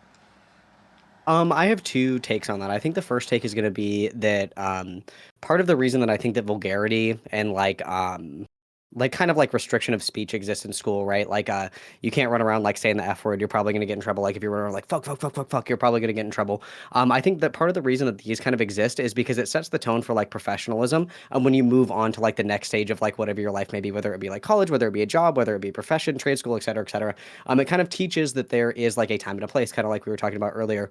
Like the idea that, if you're not at school and you're like at the mall with your friends, like skateboarding, and you fall and you bust up your knee and you're like, oh, fuck, like, like nobody really cares. But if you're in school and the teacher is like, 2 plus 2 is 4, and you're like, fuck, that's fire. Like there's just like not really, that's not like an appropriate use of that. I think that kind of sets the stage for that as well. And then within that, I think the responsibility, or I shouldn't say responsibility, I think that kids are aware of like vulgar words, curse words, swear words, slurs, and stuff like that, because kids will use them around each other, right? Like they'll hear their parents say it. Usually they don't use it right, unfortunately, because they don't really know the context. They just heard it in passing and stuff like that. I don't think that it's the school's responsibility to say like, hey, trans kid, people might call you the T slur when you're not in sixth period, just so you know. I think that kid is already getting called the T slur in between classes passing around, right? Or if they're with their friends or something and, one of their friends is like an asshole and calling them slurs. I think that kids, we give kids like too little credit. I think that people think that kids are like these little machines that go to school and they're unable to like generalize what they learn into the real world.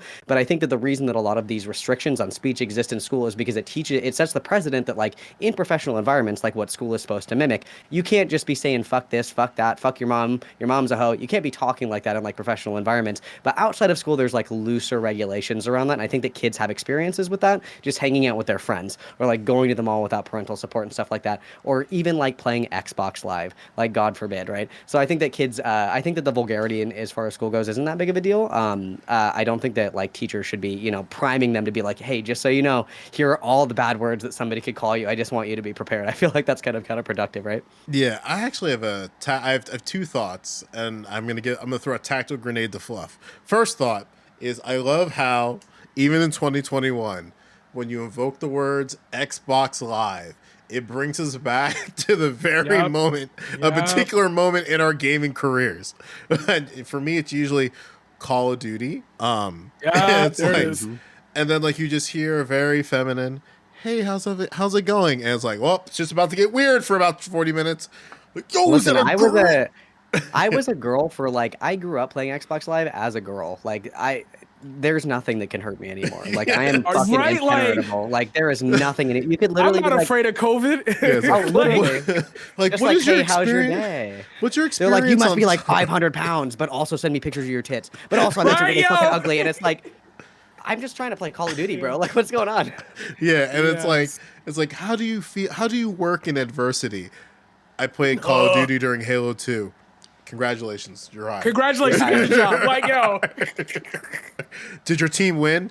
We lost every time. Exactly, great answer. Exactly, So, right? so speaking of Xbox Live though, Fluff, I don't know if you or caught that up to this one part of this news story that I'm about to drop. It's a funny one. It's not funny. It's really really bad, and I denounce it entirely. But the savage in me is it's hilarious. So, a student decided to be on TikTok, or sorry, Snapchat, because people still use Snapchat.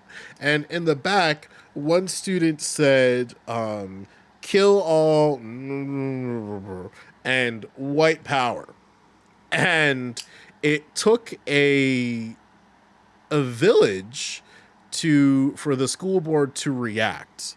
And I guess the question I have for you in terms of vulgar speech, it seems like first, like, should how do I say something to make sense? Should speech and your ability to express, does it really end for students? Where it, because the ultimatum, or the end of this little short blurb of this, is that the student ended up getting removed from the district altogether. Initially, nothing happened, and then there was a bunch of board meetings of them protesting. They had a listening session that went about as great as you thought it could be. But then finally, the school board decided to remove the student from the district.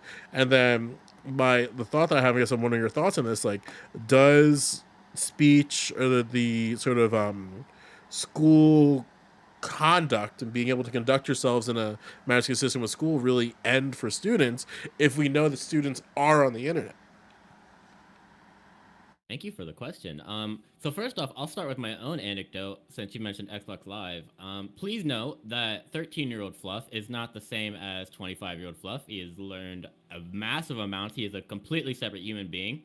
13-year-old Fluff was an edgy little boy who liked to thought he was cool by saying, bad words. I think also some hateful. And one day I got really angry and I said that word 3 times. And then I heard it in the voice back to me while playing Call of Duty. F slur white kid, F slur white kid, F slur white kid, and it all hit me at once. I was like, wow, I've been doing that this entire time. I'm an idiot. And I had never felt so humiliated in my life, ashamed of myself, and just like at how I realized I've been making people feel. And I had never said the word that way ever again in my life. It was a very transformative experience. And to answer your question, I am. I really don't think school should be messing with kids outside of school. I think there has to be um, I think what ideally the school would have done is that instead of because I think Malcolm might back me up on this because he's definitely more of an expert in this than I am. That when you just boot a kid out of school, it incredibly increases their chance of becoming more antisocial and like being more problematic. Because when they get to the next school, it upheaves their lives. And I don't think it was worth booting the kid out of school. I think it should have been like, all right, we're gonna have some talks. Like every day after school for a few months or weeks, we're gonna have some talks. Sorry, guys, for my notification sounds. Oh, I'm You're so gonna, sorry. I'm so sorry. Oh my god. Got him! Reverse pro streamer. It's okay. Sorry. It's gonna be like you're gonna have some talks with X and Y, and you're gonna understand why you did was wrong, and you're gonna learn some shit. You're gonna have to learn. I think the outrage is fine, but I think I've seen examples of like where a girl was talking about how she might have caught COVID from a trip, like a field trip, and the entire city and school district, including police, made her take the post down. And it became like a big deal.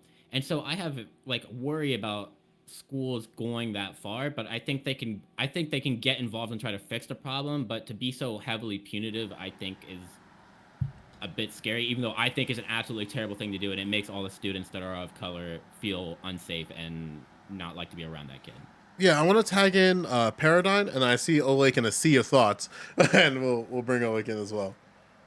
Okay, first I apologize. Second, bless you. Saw you sneeze.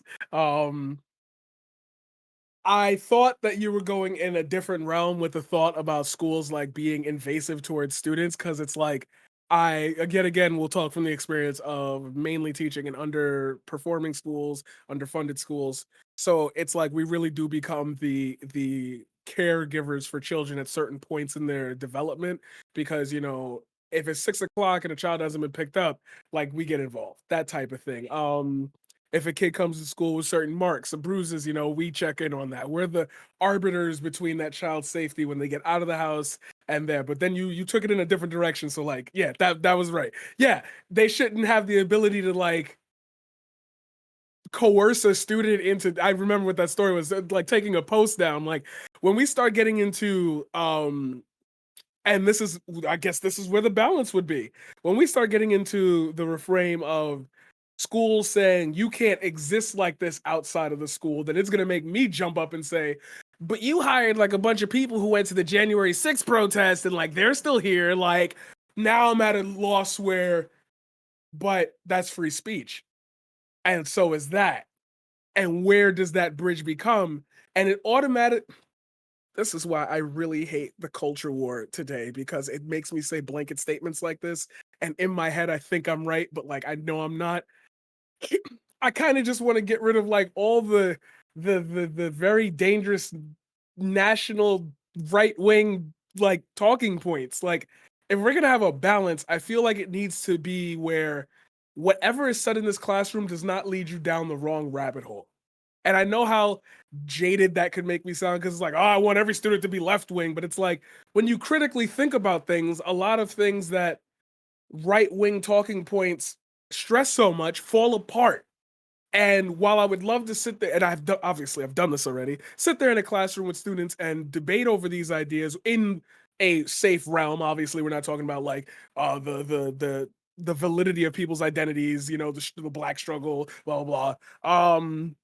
At the same time, I don't even want to be the moderator in a conversation between kids, because it's like everything you're saying is going to lead you to Jordan Peterson, and I don't want it to happen. Okay, like I just don't want that to happen. but I have to respect that it could. So I guess what I also want to add on to is going back to your previous thought about where's that fine line? How do we safely introduce these topics? We have to, and I hate to do it this way, but we have to show the real world effects. I've taught in every one of my lessons, I try to make everything relate to the real world because I feel like school in its entirety is not a waste of time, but you could do so much more with the material given. And when you don't explore that realm, you kind of leave that's where the young Republicans camp and the CPACs, and that's where, oh, I heard about this thing in McCarthyism. Let me look that up. That makes sense. Yeah, why aren't people doing that? If I were to teach you, well, this is what happened from 70 years of that. Now you do with it as you want. Okay, that gives them a reframe to think about the subjects and topics in a way that doesn't lead them to a negative conclusion. They'll have that both sides of it. They'll know the real world effects of, if I think this way, this harms that amount of people. Or if I think this way, it helps that bunch of people. Is that helping, harming anyone else? If I can't find that connection, okay, I like that idea. But if we do it the one side, or as I don't want to pronounce your name wrong, Ohlake? Yeah, Ohlake. Okay. As Ohlake said before, you have this ultra dichotomy where you have to say the thing, and now we're trying to say the other thing. And the problem is that the other thing is so dehumanizing and so tiring and so sad. It's like, well, I don't want my kids to learn that. But if they don't, then whatever I give them gets funneled into it's that way, one way, and then they'll think one way. They have to go to college. They have to meet more people. If they don't have the resources to go to college, they stay in the house with the mom. If maybe they're rich, they don't have to go to college. I work at my dad's firm. I make $200,000. If you don't get down to it right then and there, you split apart what you think I'm sorry. Yeah. So this then, wow, I'm covering all the topics. This would then go back to like things like CRT and whatever. Now, like, I have to give you the other side because you won't know how to respond to a situation the correct way, regardless of political leaning. I haven't given you the tools to say this type of thought leads to this type of reaction. So if you do say the N-word in front of Joe, he gonna clap you. I wish I would have taught you that, but I didn't because I didn't want to both sides. It's just a bad word. We shouldn't use it anymore. Oh well, do the thing. But it's like, why? Why? And they don't want to hear that. They don't want to hear the why these things are bad. They want it to be, well, it's just words. It's just my beliefs. It's just my opinions. And it's like, well, look, now you got 6 different people here talking about an issue that in theory, all of them probably agree on, but there's a whole other side to it that wants to disagree. And all you want to do is disagree. You want to take away from me. And that means we're not equal here. So if that means I got to be like, and this is where I'll end. If that means I got to be like, well, what you learned in Utah ain't cool, and Texas is like a weird place to be. Sorry, but it is. Like, I can't not tell you the truth, even if it leans me one way. Because the truth is, people get harmed from this rhetoric. People get harmed from like thinking this way. People get harmed from building that up, and it leads to people like us having to then say, hey, I grew older out of that. I was in that modern warfare too. I heard everything. Nothing could touch me. But they didn't grow up that way.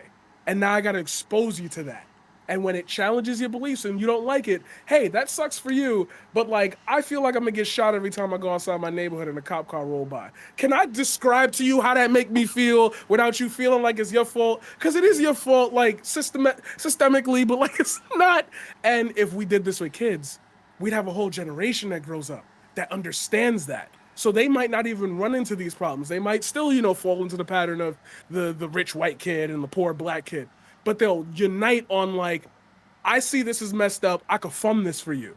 I see this is messed up. I know how to talk to the people. That's how you solve racism, but you know where I was going with that whole thing. Yeah. I mean, like, I'm somewhere of like, well, I do think that I don't know where I'm at in terms of as Fluff understood, like the mandatory CRT indoctrination sessions every day when a kid sends you. I don't know if I'm there yet, but I do think I do support the idea that we should have had Xbox 360 for about another 10 years so that people understood the idea of all chat and not being able just to mute someone. Like the magic of, imagine you're on PS4. Like we see it now. PS4, PS5. Someone says something crazy, you can mute that. Back in the day, they would send you messages, whole voice messages, and pictures of just crazy shit. Shout out to Microsoft. The best worst mistake ever. But anyway, so Ohlake, right? So within that, like the same sort of question that I asked is that, do you think that with the emergence of technology that we are, I mean, let me set the floor. Sorry. We are having these different conversations, right? Where it's like, okay, now instead of you just instead of just like having on the board like Becky has fat tits in the bathroom stall, it's now transcended to itself that's like Becky not only has fat tits, but I have a picture of those fat tits. I'm gonna post that on my Instagram for 1 second, so if you are screenshot happy, you can take that.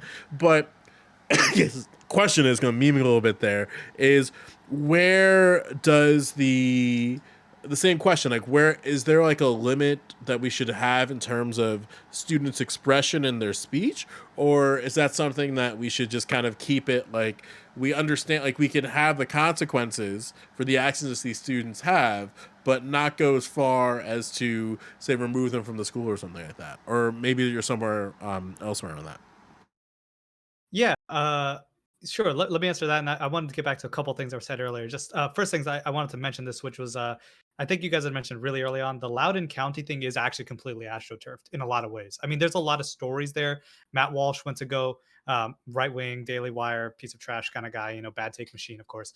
He decided to go there, paid $1 to go rent a basement so he could go then promote the protests that they were having in Loudoun County.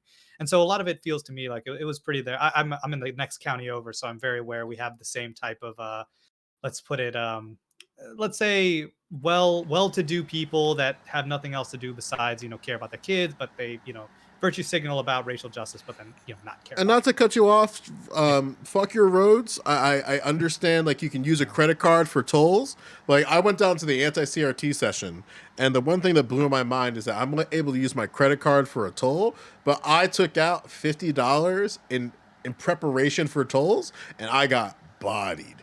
Like anyway, that toll road in Loudoun to Prince William or like Leesburg, it's bullshit. But anyway, keep up. And I was going to say, anything north of Virginia is absolute garbage. The South maintain itself. We don't need New Jersey / Delaware / Maryland trash up here. So True. but anyway, I think fundamentally when we are looking at this issue with the emergence of technology, I mean, it's just the same extension. I think one of the biggest things that I try to think about is the safety of children by and large, but also the safety of that, for example, at-risk child. Because we do understand that there is a certain level that people can grow, and we do know that kids do heinous things, of course, but also bad things, maybe things that are not bannable or not prison worthy, but things that are very disgusting things that they could do. And I think that that's where I usually kind of draw the line, which is, I know you guys had mentioned it earlier, but there is a lot of problems where sometimes when you just ban a kid, you just sort of like, oh, you're done, you're out of this district, get out of the school, all that kind of stuff. It does actually leave the kid in a pretty bad place because there is no recourse now, because obviously they have this viewpoint for whatever reason, and now you're pushing them down the hole, whether it is to watch, as you said, the JBP stuff, whether it is to watch more Fox News, whether it's to have parents who don't do it. This is where I think it's incumbent upon schools themselves to have better mechanisms for dealing with these sort of, I don't know how to say them, like social. I mean, this way we should say harassment in the case you put, but like harassment, but even just social faux pas, like people using the wrong terminologies, misgendering, bullying, that kind of stuff. You want schools that are capable of handling it in a way where it doesn't have to be, we promote this exact action. Let's use an old example, let's say 2 decades ago. We don't promote gay people, right? We're not making that promotion, but we do respect that people have different sexualities. We want to ensure that that is being understood. And the reason I make mention of this is that it kind of falls up to the idea of the pronoun problem, where for many people, the pronoun discussion is very confusing. You know, as I said, we're still fighting whether trans people exist online. We're talking about whether its pronouns are, acceptable, pronouns and all of that. But the idea is that schools themselves don't have to take fundamental stands on accepting that. And I think that's where we want to draw the line, where it's like you're not forcing teachers, who are going to be crybabies about it, or parents to say that this school says that transgenderism is correct, or LGBTQ ideas are correct. Let's just say we want to make it easier for them, but rather that this is a safe space that represents and respects the safety of every single student. And the trans identity, whether you agree with it or not, must necessarily be respected. I know that it's a cop out in many ways, but it's also important for us to understand that schooling is local, unfortunately. And being a Virginia person myself, I saw what CRT did in our election. North, sorry, I was say Northam, but Glenn Youngkin won that governor's race on the back of CRT. He didn't win it off of anti-Trump. He didn't win it off of anti-Biden nonsense. He won it off of CRT nonsense. And in the sense of it was that students or parents felt like their mindset, their viewpoints, or whatever were not being respected, that they were pro-trans, as opposed to the narrative that schools should generally try to say to themselves, let's be accepting, let's be open to human rights, try to wrap it up in that sort of terminology, because that's going to be a lot more effective at curtailing the problems that we see in terms of getting people to rise up against anti-CRT legislation. Literally doesn't exist in Virginia, but also being able to help those potential kids as well that maybe have these problems where they're starting to straddle the line of taking abusive behavior, of being harassed, that kind of thing, trying to use this opportunity to really raise that awareness in the school. Once you do multiple strikes, I think, cash out, get out of here. But I would argue if you do see the early stages of that, even if it is a pretty heinous act, use that as an opportunity to really change the situation, to improve those kids, as opposed to, cash them out. Yeah, you said something interesting about God, I'm just gonna hard segue. Like there was a part in there I don't know how to word vomit my way into the segue. So there's two parts of another thing that's been on my mind that I'm curious of everybody's thoughts, and it's the idea. Well, the broad idea which is the quote that you see in a lot of codes of conduct, which is disrupting the educational process. And there are kind of two roads that this exists under. There's the really easy road full of memes and creams, and then there's a bit more complicated one, and I guess we'll do the complicated one if I'm handling my platform responsibly, which is the idea of student protests. And something that I always thought interesting is that, and I want to tag in Bink first on this, is that the student protests, this is my biases everywhere in here, always to me felt like the glorified fire drill, in that you'll have we're gonna walk out against racism and bigotry, and we're gonna go right outside to the designated points that our school allows us to go to. Or as one example, as the fight for sports being back existed like in the early 2020s, like the August 2020, May, June, where a lot of people were saying like, oh, I want my sports back so my kids can go outside and play and breathe the air. And some schools staged protests. But what was funny is that the protests were after school hours or right at the last bell, or during the day of these walkouts, they would just go out to the point for about 5 to 10 minutes, and then you would get the teachers and like, okay, come on, protest is over, everybody. And I guess my question is, we'll start with Bink and we'll have it completely open, is should we, with the idea of disrupting the educational process in mind, expand student protests and expand what's allowed within a student protest? So we'll start with Bink, and then we'll just have it kind of open very generally. I agree that it's just a glorified fire drill because I remember being in middle school and we had like the whole walkout thing. I forgot what we had a walkout for. We had a walkout. I think it was like protesting something. I don't remember what it was, but we did a walkout for like 3 days. It was like third period. Just walked around the track. Like that's it. And I feel like the issue is that school kind of teaches you to be docile when it comes onto political issues. It doesn't really matter. You barely get any rundown when it comes onto history. And the actual like I believe in traumatizing kids, guys. Let's traumatize the kids. You guys need to know this information. I'm sorry. I can't do the whole, you guys, slavery happened, we kind of like genocided the Indians and like, that's it. I don't believe in that. I'm sorry. If we have to traumatize the kids, then we got to traumatize the kids.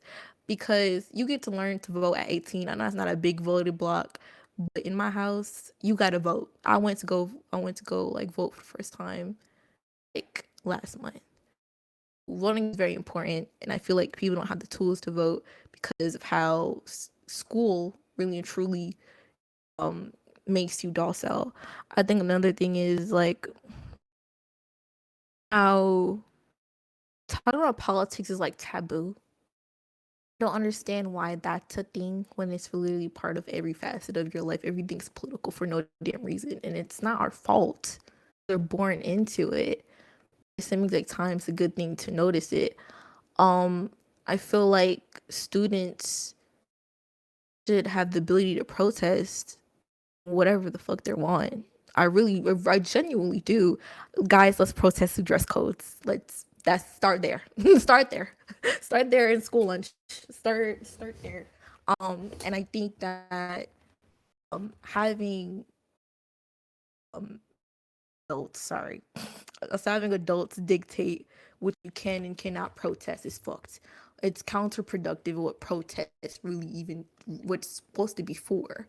And then on top of that, I think that student bodies don't do shit, and it's just there for show. They don't have any power actually, and everything has to be verified by adults. So I will say this specifically in my school, a student body, and you have to pay like $200 to be in it. Active member, and we don't do shit other than elect what's going for seniors and like maybe make clubs, and that's about it. I think that students should have more power over what's going on in the school, and I think students should have more uh, uh have more what is it called? Uh close, I don't know, cushion, safety nets. There you go. For interaction in general. Yeah, it's funny that you say that. I was going to make it open, but it's something that also dawned on my mind. Are you all familiar with the curious case of Jehovah's Witnesses during? Oh, okay, so there was a Supreme Court case. The actual case is escaping me right now, but essentially, Jehovah's Witnesses are not allowed to have different types of observations that are inconsistent with their religious beliefs. And if we want to talk about the OGs, they were the first ones to protest the American flag and the salute. And something that parents did for their students, for their children, is that they said, like, fuck them. Like, I'm going to bring my student every day and they're going to sit. And it really, really, really upset a lot of people. Initially, the Supreme Court decided against the parents. And then later, as people were overtly, I don't know what the word is, but very anti-religious for Jehovah's Witnesses, like people were literally hanged, and that they sort of had a change of heart. And I guess the question is, like, in terms of disrupting the educational process, and I kind of shifted a little bit in terms of disrupting the education process and the idea of protests. Like, it seems like historically, and correct me if I'm wrong, anyone feel free to interject, that the protest is designed to disrupt. So when Right. you have something like protesting a dress code, I would you might make the argument or the observation that if I'm going to protest the dress code in a way that makes sure that we're known and seen, there's going to be a level of disruption that's going to have to be distracting. And then, like, however the pieces fall. And I guess, like, if anyone wants to jump in on a thought of, like, would like to. process, yeah, go for it. I would like to. I'm gonna repeat the chant. It was a beautiful 54-degree day, May 15, 2010, and we were all out there screaming, "Free Mike Thomas," because a teacher of ours got accused. Huh? But that was my birthday. Oh wow! hey, I'm on that. We were protesting a teacher being released, put on administrative leave. The rubber room. If y'all don't know what the rubber room is, it's pretty much a room where teachers who are accused of foul conduct are sat there, and they're pretty much suspended with pay, but they have to sit in this room for every day instead of staying home or going to work. It's the rubber room, and our teacher was accused of something very horrible, and we knew that he didn't do it because, like, we know him and we know, like, his character. And the student, like, our school's been in the news. Well, our school, my high school was in the news multiple times. We were like the worst high school at one point. Still love that school. And I remember that morning we were in tech class and the rumors were kind of going around about there being some type of walkout. And the teachers were kind of like, I'm not gonna stop you, but, like, could you just make your exit just easy so you don't, like, disrupt the class? And right then and there's where that beautiful balance can lie. And I might not believe in what y'all are protesting, but I'm not gonna stop the, like, protest if the school's talking about it to a degree where, like, it's gonna, like, for those of y'all who went to school and, like, I wouldn't even say, because this could happen anywhere. I'm just gonna talk from my experience. I went to school in the hood. If a fight broke out, like, we was talking about that for 3 days. And in those 3 days, more beef would come up that would start another fight. Like, should we stop it there? Like, you said the protesting dress codes. I understand. Now, obviously, I'm framing this as if I was younger. Again, I know clip champs. I'm here for that. I got y'all. If one of my classmates comes to school wearing a super skinny bikini and she's like, this is wrong, but what we were talking about is also wrong, like, I don't get what the issue, like, you have to have a level of disruption. And the fact that a student, and I've always said this, I treat my students like a union. If a student has the wherewithal to say something is wrong and they're able to gather students to also agree that it's wrong, somewhere down the road is wrong. Because I tell you right now, if you come from a poor household, you really feel like you got no authority. So if you banding together with a bunch of students to protest something, the school already disrupted. Don't use that as an excuse. I always feel like if the cause is great enough, you feel really strongly about it. Yeah, let's hear your voices. Student unions are shit. What are we doing with those? Like, I remember Everybody Hates Chris. I'm running for class president. And they tell him once he wins the presidency, you don't really do much. You can't really, like, affect anything. You could pick out this uniform. And he was sitting there like, I did all that work, got hassled, booed, had to make up a fake story, and I had to make up a fake speech just to get this, and I don't have any power. Though, I just want to say this real quick. Okay, we had homecoming and stuff like that in order to have like the homecoming court, and then we had like the president of like our student union and the body of the court and everything. You know what happened? People brung ice cream trucks, food trucks. They did cotton candy. They sent gunny bags. They had a DJ. You know how much? You know what they do? Nothing. Look, they look good in a dress. That's how much. It was 1 week. 1 week, and they did all of that, and they literally do nothing on the committee. Something that Move On brought up that I'm actually curious how Malcolm feels about this, and all of you as well, is that what if there was a way to have a, I hate to use the word, but a compulsion to disruption. So hear me out. Like, let's say there's something that you feel like is just like unjust within the school system. Like, what if there was a level, kind of like signature, like the sort of signature culture that we have, where what if there was a level of signatures within a grievance that propelled a session that the school had to handle directly. Where if, let's say, I'll call back to earlier in the conversation with Tanner Cross. Like, let's say enough students said that Tanner Cross should not have been suspended and this is wrong, and we feel like our voices as students aren't heard. And let's say they got, I'll use like a number that they use a lot of times, like 10% of the student body to have those signatures, and then those signatures propelled a meeting not only with the Board of Education but with administration at the school. Is that something that you think would be a good use of like a? I feel like personally, I feel like it's a little bit of doing a radical centrist approach. But I'm curious how you feel about something like that, Malcolm, and then everyone generally. I think that it sounds like a good idea in theory. I'm not really sure how it would work in practice. I think that there would have to be something else that you would appeal to, like policy set forth by the school board or something like that.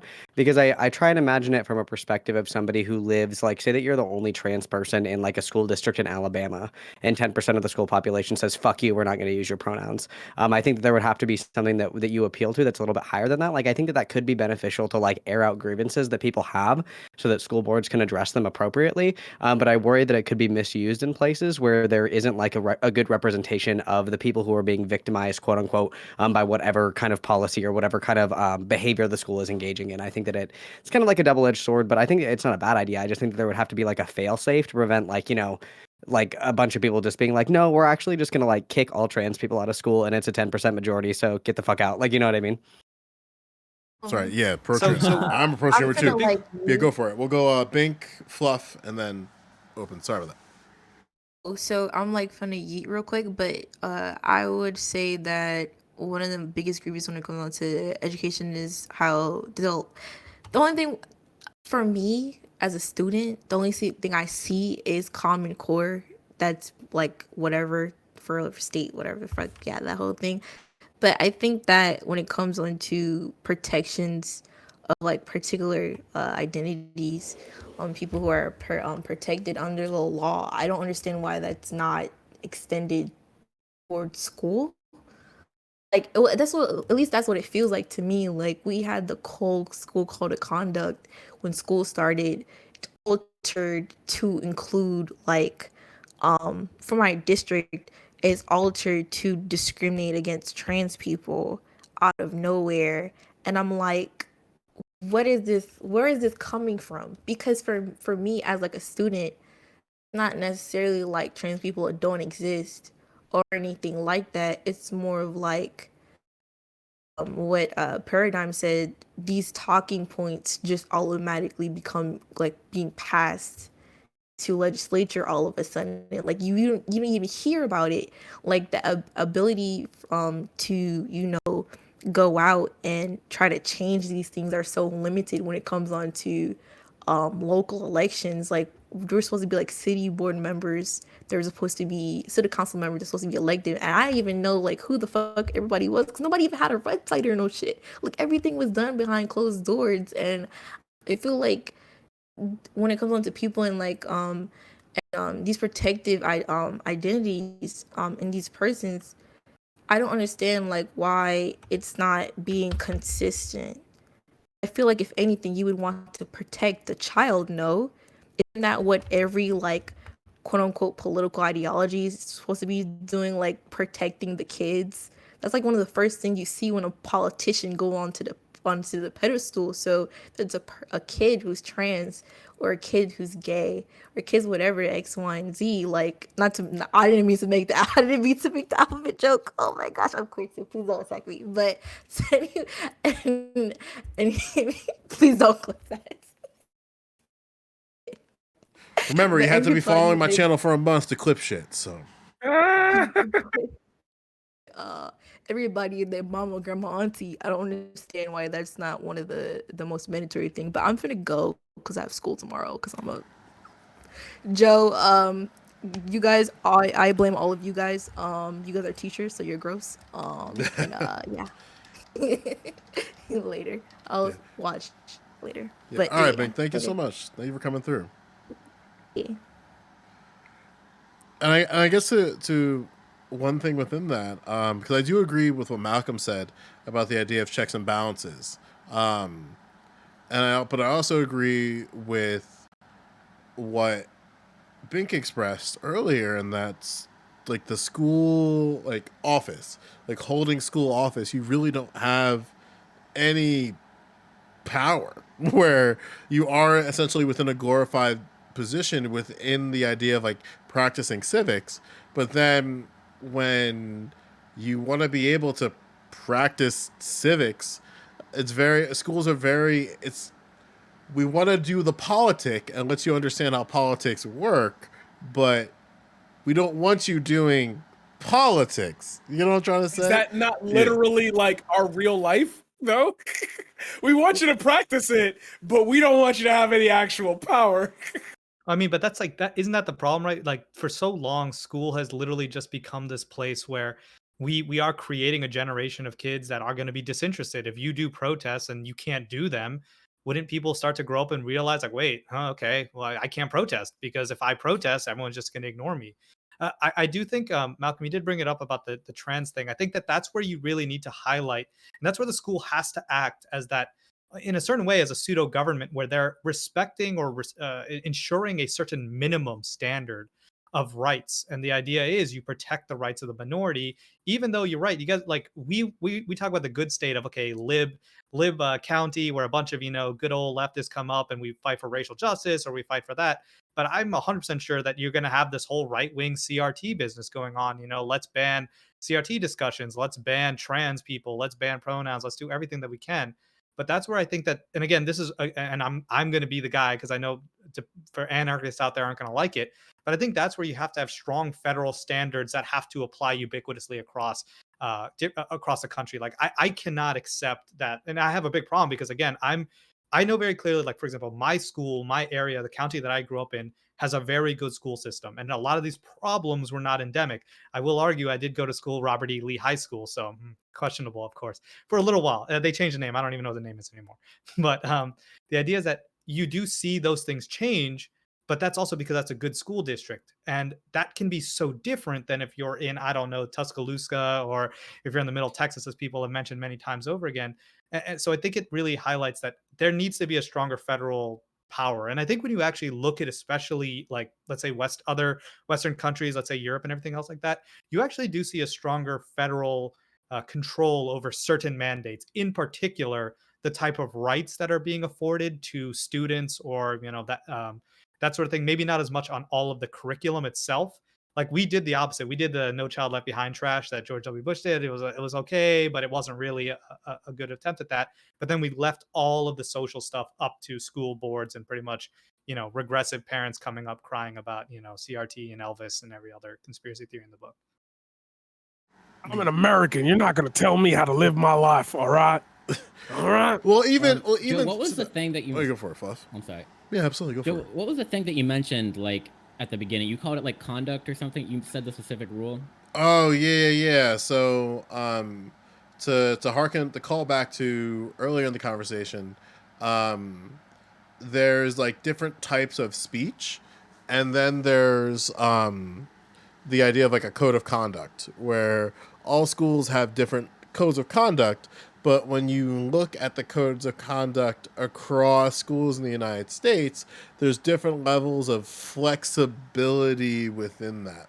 I'll give you an example of that, but yeah, go for it. Actually, no, I think that was good. That was jogged my memory. So what immediately came to my mind was this just sounds like the school version of disorderly conduct, like where authority figures can just use this very loose terminology of like, are you disrupting class? Like, to just use it arbitrarily to like decide, because what does it mean when you're actually definitively disrupting class? Like, wouldn't it, so for example, like I've been wanting to use this example, so I'm going to shoehorn it in here. When we were talking about slavery in my history class, my history teacher was like, you can't be mad at these people because slavery was normal at the time. And I remember being a 14-year-old being like, wait, no, people were fighting against slavery at the time. You can't say that. That's not an excuse. And I never even got to talk about it. And like, I feel like that's also disruptive. So I think there has to, by nature also, protests have to be disruptive. Protests cannot be convenient. They must inconvenience people and make people feel pressured. to enact change. Like protests can't be super civil and super polite. Like otherwise it's the same as putting your like little opinion in a box, like where they just rip it up later. Yeah, and with that, speaking of I'm a hard segue. We're talking dress codes. So one thing that's kind of interesting within the idea of disruption and disrupting the school environment has been like the fight of expressing yourselves with what you wear. And what I want to do is I want to read you my school district's dress code policy. Joe, I'm not going to read. You're going to read a whole paragraph, like 50 pages on the stream. It's a literal paragraph. But the thing that's interesting about it is this line. I'll read it from the. I'll just read the paragraph. Like, dress is the prime response. Like, I'm reading this, and I want you guys. I'm wanting your thoughts in terms of like clarity of expression, right? And so, dress is the prime responsibility of the parents and students. However, the school affirms that acceptable standards for students are predicated on neatness, cleanliness, and safety. School, and then this is the line that I'm wondering your thoughts on. School dress must not disrupt the educational process. And then it just goes into other like just general things about like footwear, in terms of, and just like general safety and like footwear safety and stuff like that. So when it comes to expressing yourself freely to how you feel fit and the idea of disrupting the educational process, can these things coexist with each other is my question. So I'll be super quick. It was literally because it was like almost exactly what I was talking about in that it's so arbitrary. And my biggest deal is with that, like the biggest thing that stands out to me is this is like, do you remember, Joe, when like people are looking at that picture of like a teacher like with a big ass and they're like, is this appropriate? Even though she's wearing like a like dress? The thick teacher memes? Yeah, they're really memes. yeah. They're just thick teachers. That's all it really is. Yeah, and that shit starts during dress code times for like teens. It's like the kids that are more like have developed earlier, they get told shit you're wearing is inappropriate, even though they're wearing the same thing as other people. And it's like, so you already start building in this like sort of body dysmorphia type, like where you're bad because you're more like, because you look different, you look wrong, like you're more pronounced, like some part of you is more pronounced, and that's problematic. And I think shit like arbitrary stuff like wording like that is perfectly enabling for that. And I imagine Bink had a lot of experience, and that's probably why she came back.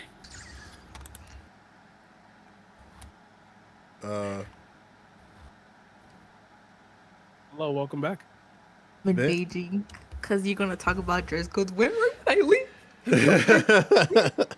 You gonna do this to me? Yeah, I gave you the segue. Go for it. Yeah, go for it. What are your thoughts on that? Dress codes suck booty cheeks and ass. Okay, let me explain something to you. Okay, I am in, and I always say this because it's more of like stating my privilege than really a brag. Okay, so I'm in what would be considered like high achievers, like lifted or whatever. Right? So all of the teachers think high of me, right? And I will go to school wearing the same exact thing everybody and their mama, grandma, auntie wear, and I'm the only one getting called out. Explain to me. And I'm not even curvy, no nothing. I'm the one who gets called out because I'm the one who has quote unquote higher standards because I get good grades. Make it make sense. Dress code is not consistent and it enables misogyny 100%. Blank, period, no debate. The panel is over. Okay, the panel is over because like I even talked to my teachers about it, and they all agree that it's really just to say like just to pick on people. Like we have a thing where like we don't have like a uniforms, right? We just have the dress code and whatever the fuck, right? And tell me how the other day my principal mandated that the administrators to go around every single classroom and tell all the students to stand up check what they were wearing. Make it make sense. I know it's an extreme example, but girl just be feeling herself. Why she? What do you mean she be dressing for no man? Who is they dressing for? I don't understand. And I even had like, and this is the thing that's the most aggravating as like feminine presenting, whatever. Like aggravating to me because the people who tell me this are the women teachers. They're the one who come up to me like, oh wait, hold up, your skirt is too short. Oh my gosh, you're wearing X, Y, and Z. And it makes me uncomfortable because it's like you're the one who's supposed to be vouching for me. Then on top of that, every teacher is always like, well, if I can't wear this, as if high schoolers don't have jobs, high schoolers don't know how to drive, and high schoolers don't have these specific responsibilities. Like you get screwed in your head when you're in elementary school that you have to wear a suit and a tie, a skirt, with a blazer when you go to a job interview. So what do you mean, oh, well, it's a job interview thing? What do you mean it's X, Y, and Z? It's a thing just to dictate what people can and cannot wear.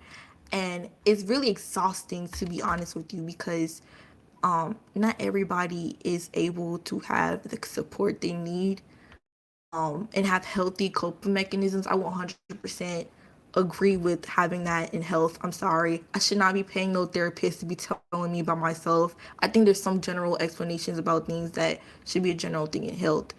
And for me, the way I dress is one of my outlets because school is stressful, so I barely do anything, to be honest with you. And the fact that the way I dress had to be dictated by somebody at school who don't know me, just calling people out because that's their quote unquote job when it's really not, to be honest. It's just fucking ridiculous. I don't know, it's harps on people's awareness of their self, makes them very self-conscious, especially with people who have more voluptuous bodies than others. And we people, not even I think yeah. I think the biggest thing is that kids are aware of this. A lot of the stuff that we talk about on these panels and everything, kids are aware of this. They're just docile and don't say nothing because they're scared of like getting in trouble, or they think it's such a taboo, or no, they can't do anything. I think that's the biggest hurt. Yeah, and with that being said, and I'm gonna segue this to Malcolm a bit. Like the same question, like, do you think it's possible for these two things to be side by side, like allowing students to express themselves as they see in terms of their clothes, but also at the same time telling them you can't wear things that are disruptive to the educational process? I think it depends on the context of like the clothes that we're talking about. I think that like reasonably there are some things that we could say just like aren't appropriate for school. So like if you're wearing a t-shirt that has like a dick on it or something, like I feel like there are like reasonable things with dress codes that fall into like obscenity and also things that are like unsafe. I know a lot of schools will not allow kids to wear like collars, like if girls wear chokers or something like that, because like if God forbid something happens, somebody grabs that and yanks, like you're fucked. When I was in school, I wasn't allowed to wear tunnels in my ears because if something were to happen, somebody could get their finger in there and rip my ear off. So Or I think even to interject too, like something it's just like from a hazard, right? Like you hit a corner yeah. too hard, or like Yep. you're in gym, like something just can just be. Yep. Same thing with lanyards. We were only allowed to have tearaway lanyards. That way we couldn't like strangle each other with them, like shit like that. I think that that's reasonable. I think that Bink is right that a lot of it comes down to misogyny. As somebody who, went through high school as like not only an emo person, but also as like a girl, there are really unfair standards where it seems like there aren't really dress codes for like boys, regardless of how sloppy and like unprofessional they look. But women are like, and young girls are like nitpicked like to a T about what they're wearing. Like you can have a guy that wears the same shirt like every fucking day, like covered in food and all kinds of shit, and then a girl wears, like skinny jeans, and they're like, that's not appropriate. You don't look very professional. It seems like a kind of double-edged sword. As somebody who went to Catholic school, I'm kind of black pill on it. I feel like we should just have like gender neutral uniforms. Like maybe people just wear jumpsuits to school or some shit, just so we can skip over it. But in general, I think that because dress codes are like not applied equally across like boys and girls. And also a lot of schools will have dress codes where it's like if you're a boy, you can't wear girl clothes, or if you're a girl, you can't wear boy clothes, which kind of bleeds into like gender affirming kind of policy around trans kids and stuff like that. I'm all in favor of just wearing like potato sacks to school. I'm kind of lost it on that. Yeah, The only male one I ever saw growing up was the baggy pants thing, and I think that was because it was too black, quote unquote.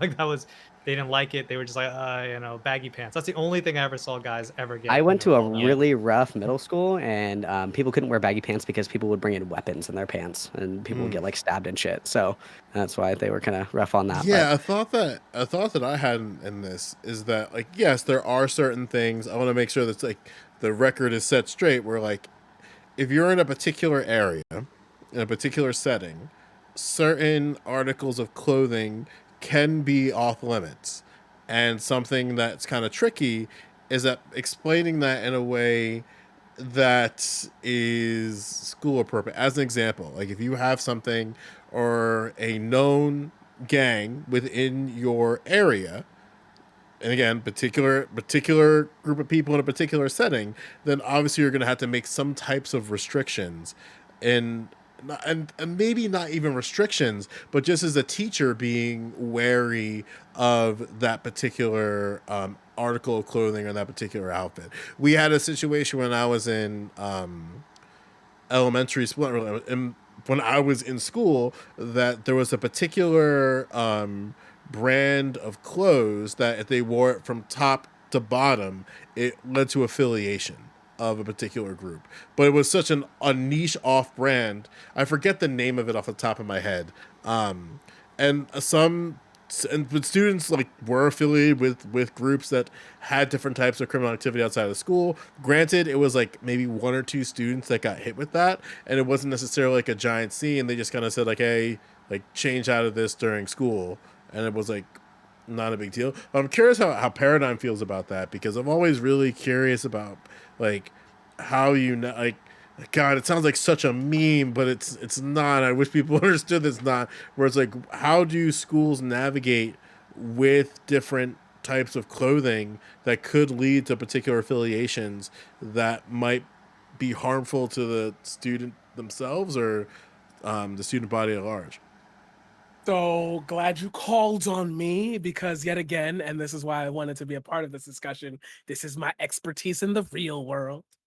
I've had these situations so many times before, to the point where I've almost had a shootout across the street from the school. No, there was a shootout across the street from the school, and if we had dismissed kids at the time we were supposed to, instead of like feeling that something was going to go off, it would have been bad. So when it gets into the realm of clothing and it gets into the idea of your environment and responding to that environment, you have to be clear cut with the kids. You have to be clear cut with the student body. You have to be clear cut with the parents. I'm not doing this because I want to.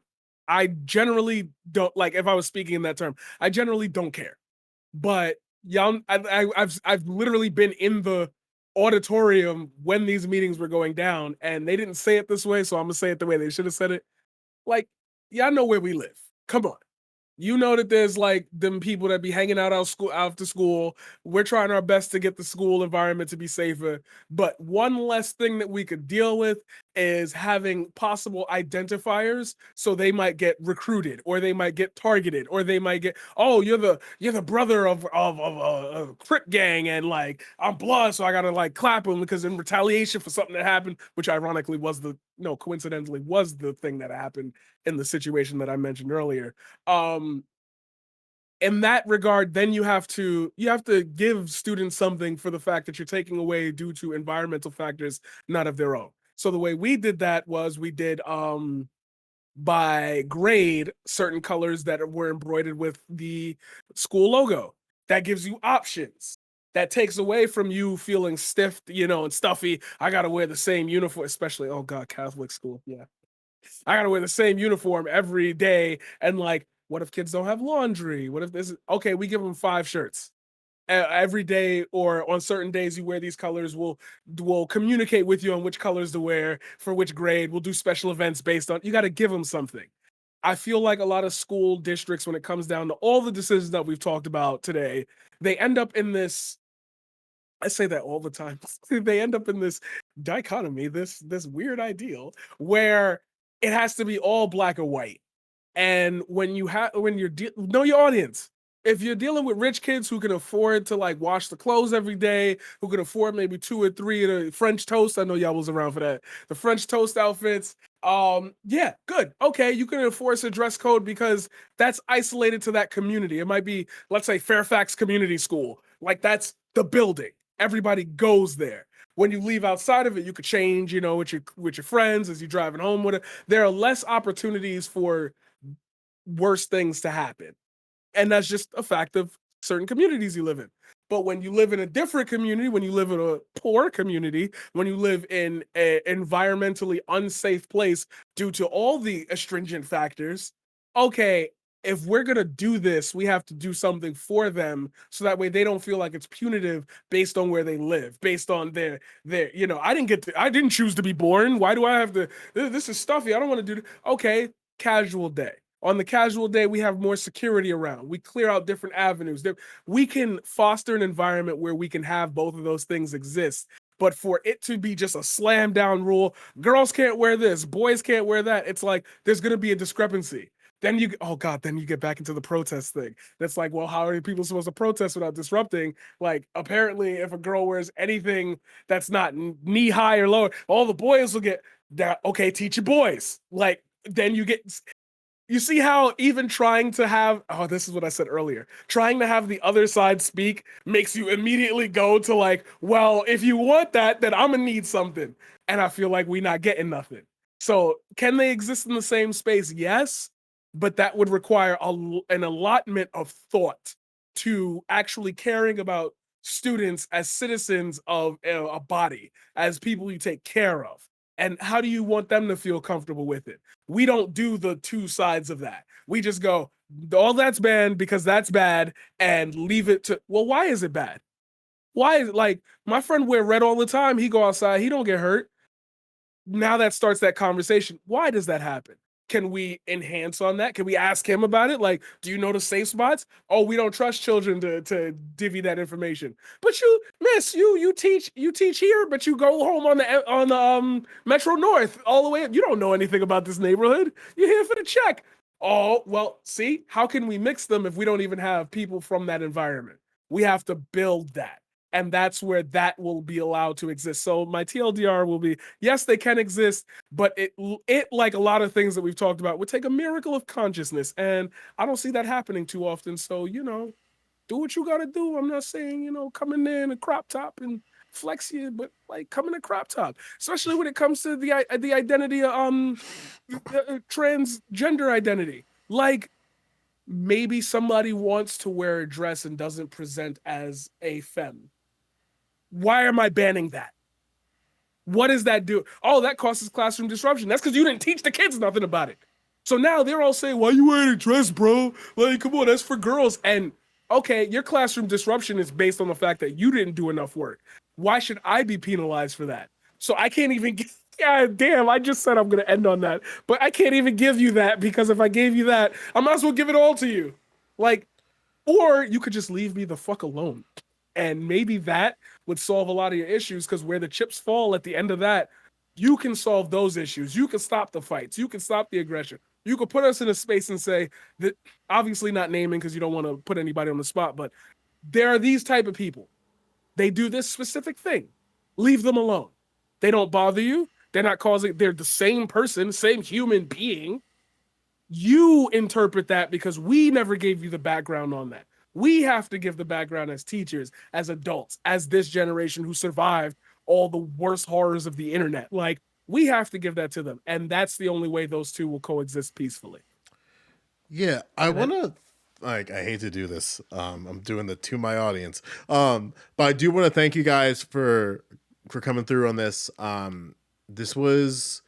tried a different format of how people normally navigate panels. So I do apologize if things didn't feel a certain way. I'd love to hear your thoughts on ways that I can improve on this format, and maybe I'll keep the group chat open for a bit, or I'll stay within that. I'm not gonna bounce out of the call or out of group chat, because I'd love to hear your thoughts on how you felt about this floating. Because I want to make this a bit more of a regular thing, where we have an environment where we can kind of talk about a topic basically in different aspects, like having it a little bit broader from above, then more laser focused, and then do different examples, and then kind of see where that goes. Where I don't want it to be a bit more active moderation, but not too like deep in the dream. So I apologize if I did overstep any boundaries.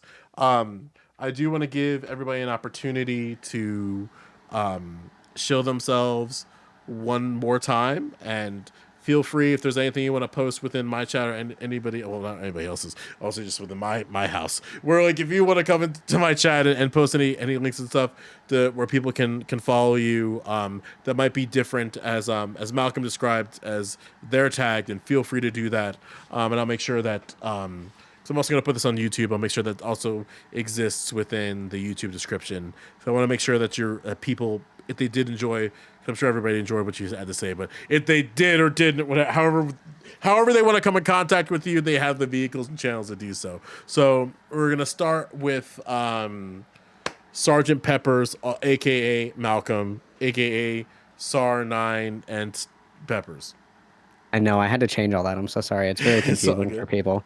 I'm Malcolm, he, him pronouns. I'm a trans guy. I stream trans political content through a trans masculine lens because there is a huge deficit of trans masculine people in politics and on Twitch in general. I host all trans masculine everything panels where we talk about trans political issues just as trans masculine people. So people have a different perspective, and also, just community education and stuff like that. Kind of branching out and doing a little bit more politics stuff. So hoping to do that a little bit more. But yeah, this was a really productive conversation. I appreciate you having me on, Joe, and I appreciate everybody's perspectives and inputs. And yeah, fuck school. No, I'm just kidding. But yeah, thanks again. I appreciate it, you guys. Of course. And Fluff, where can people find you on the webs of the inter? You can catch me mostly on YouTube, Fluff1432. I'll link it in Joe's chat after this. I really appreciate you guys. You're all incredibly intelligent, and I really enjoyed hearing your points of view. I thought this was unbelievably fun. Yeah, thank you. We'll go to Ohlake. Yeah, so first off, thanks for having me. I really appreciated meeting a couple of you guys. Obviously, most of you, actually all of you for the first time, so it was really good. But yeah, if you guys want to see more of my content, I'm on Twitch and YouTube. You can find me on Twitch with Ohlake TV. Otherwise, on YouTube, it's Ohlake. So yeah, it was really cool stuff. As I said, I think that the sort of discussion where we have a more interactive discussion was a lot better. It's a little bit different than the normal, left-right debate where it's going to be a bit more contentious and, filled with, half of it is wasted air, of course. So, I think it was good stuff. So appreciate it, everyone. If you guys want to catch me up, see you around. Awesome. And finally, last but not least, ParadigmShift. Uh-oh. Oh my God! Thank you so much. I'm sorry, that just broke me. Oh my, IMI just rated me. Sorry. That's all right. Jesus Christ! Thank you guys so much. Okay, so hello. My name is Paradigm. I talk about things that most people talk about, but I talk about them in a way that makes sense to you, because I feel like the biggest divide that we have when it comes to class issues and just overall, as mentioned above, debates and ideals and this and that and the mix and master of everything, it is a really, really negative space for us to exist in, because we don't get the takeaways that we should.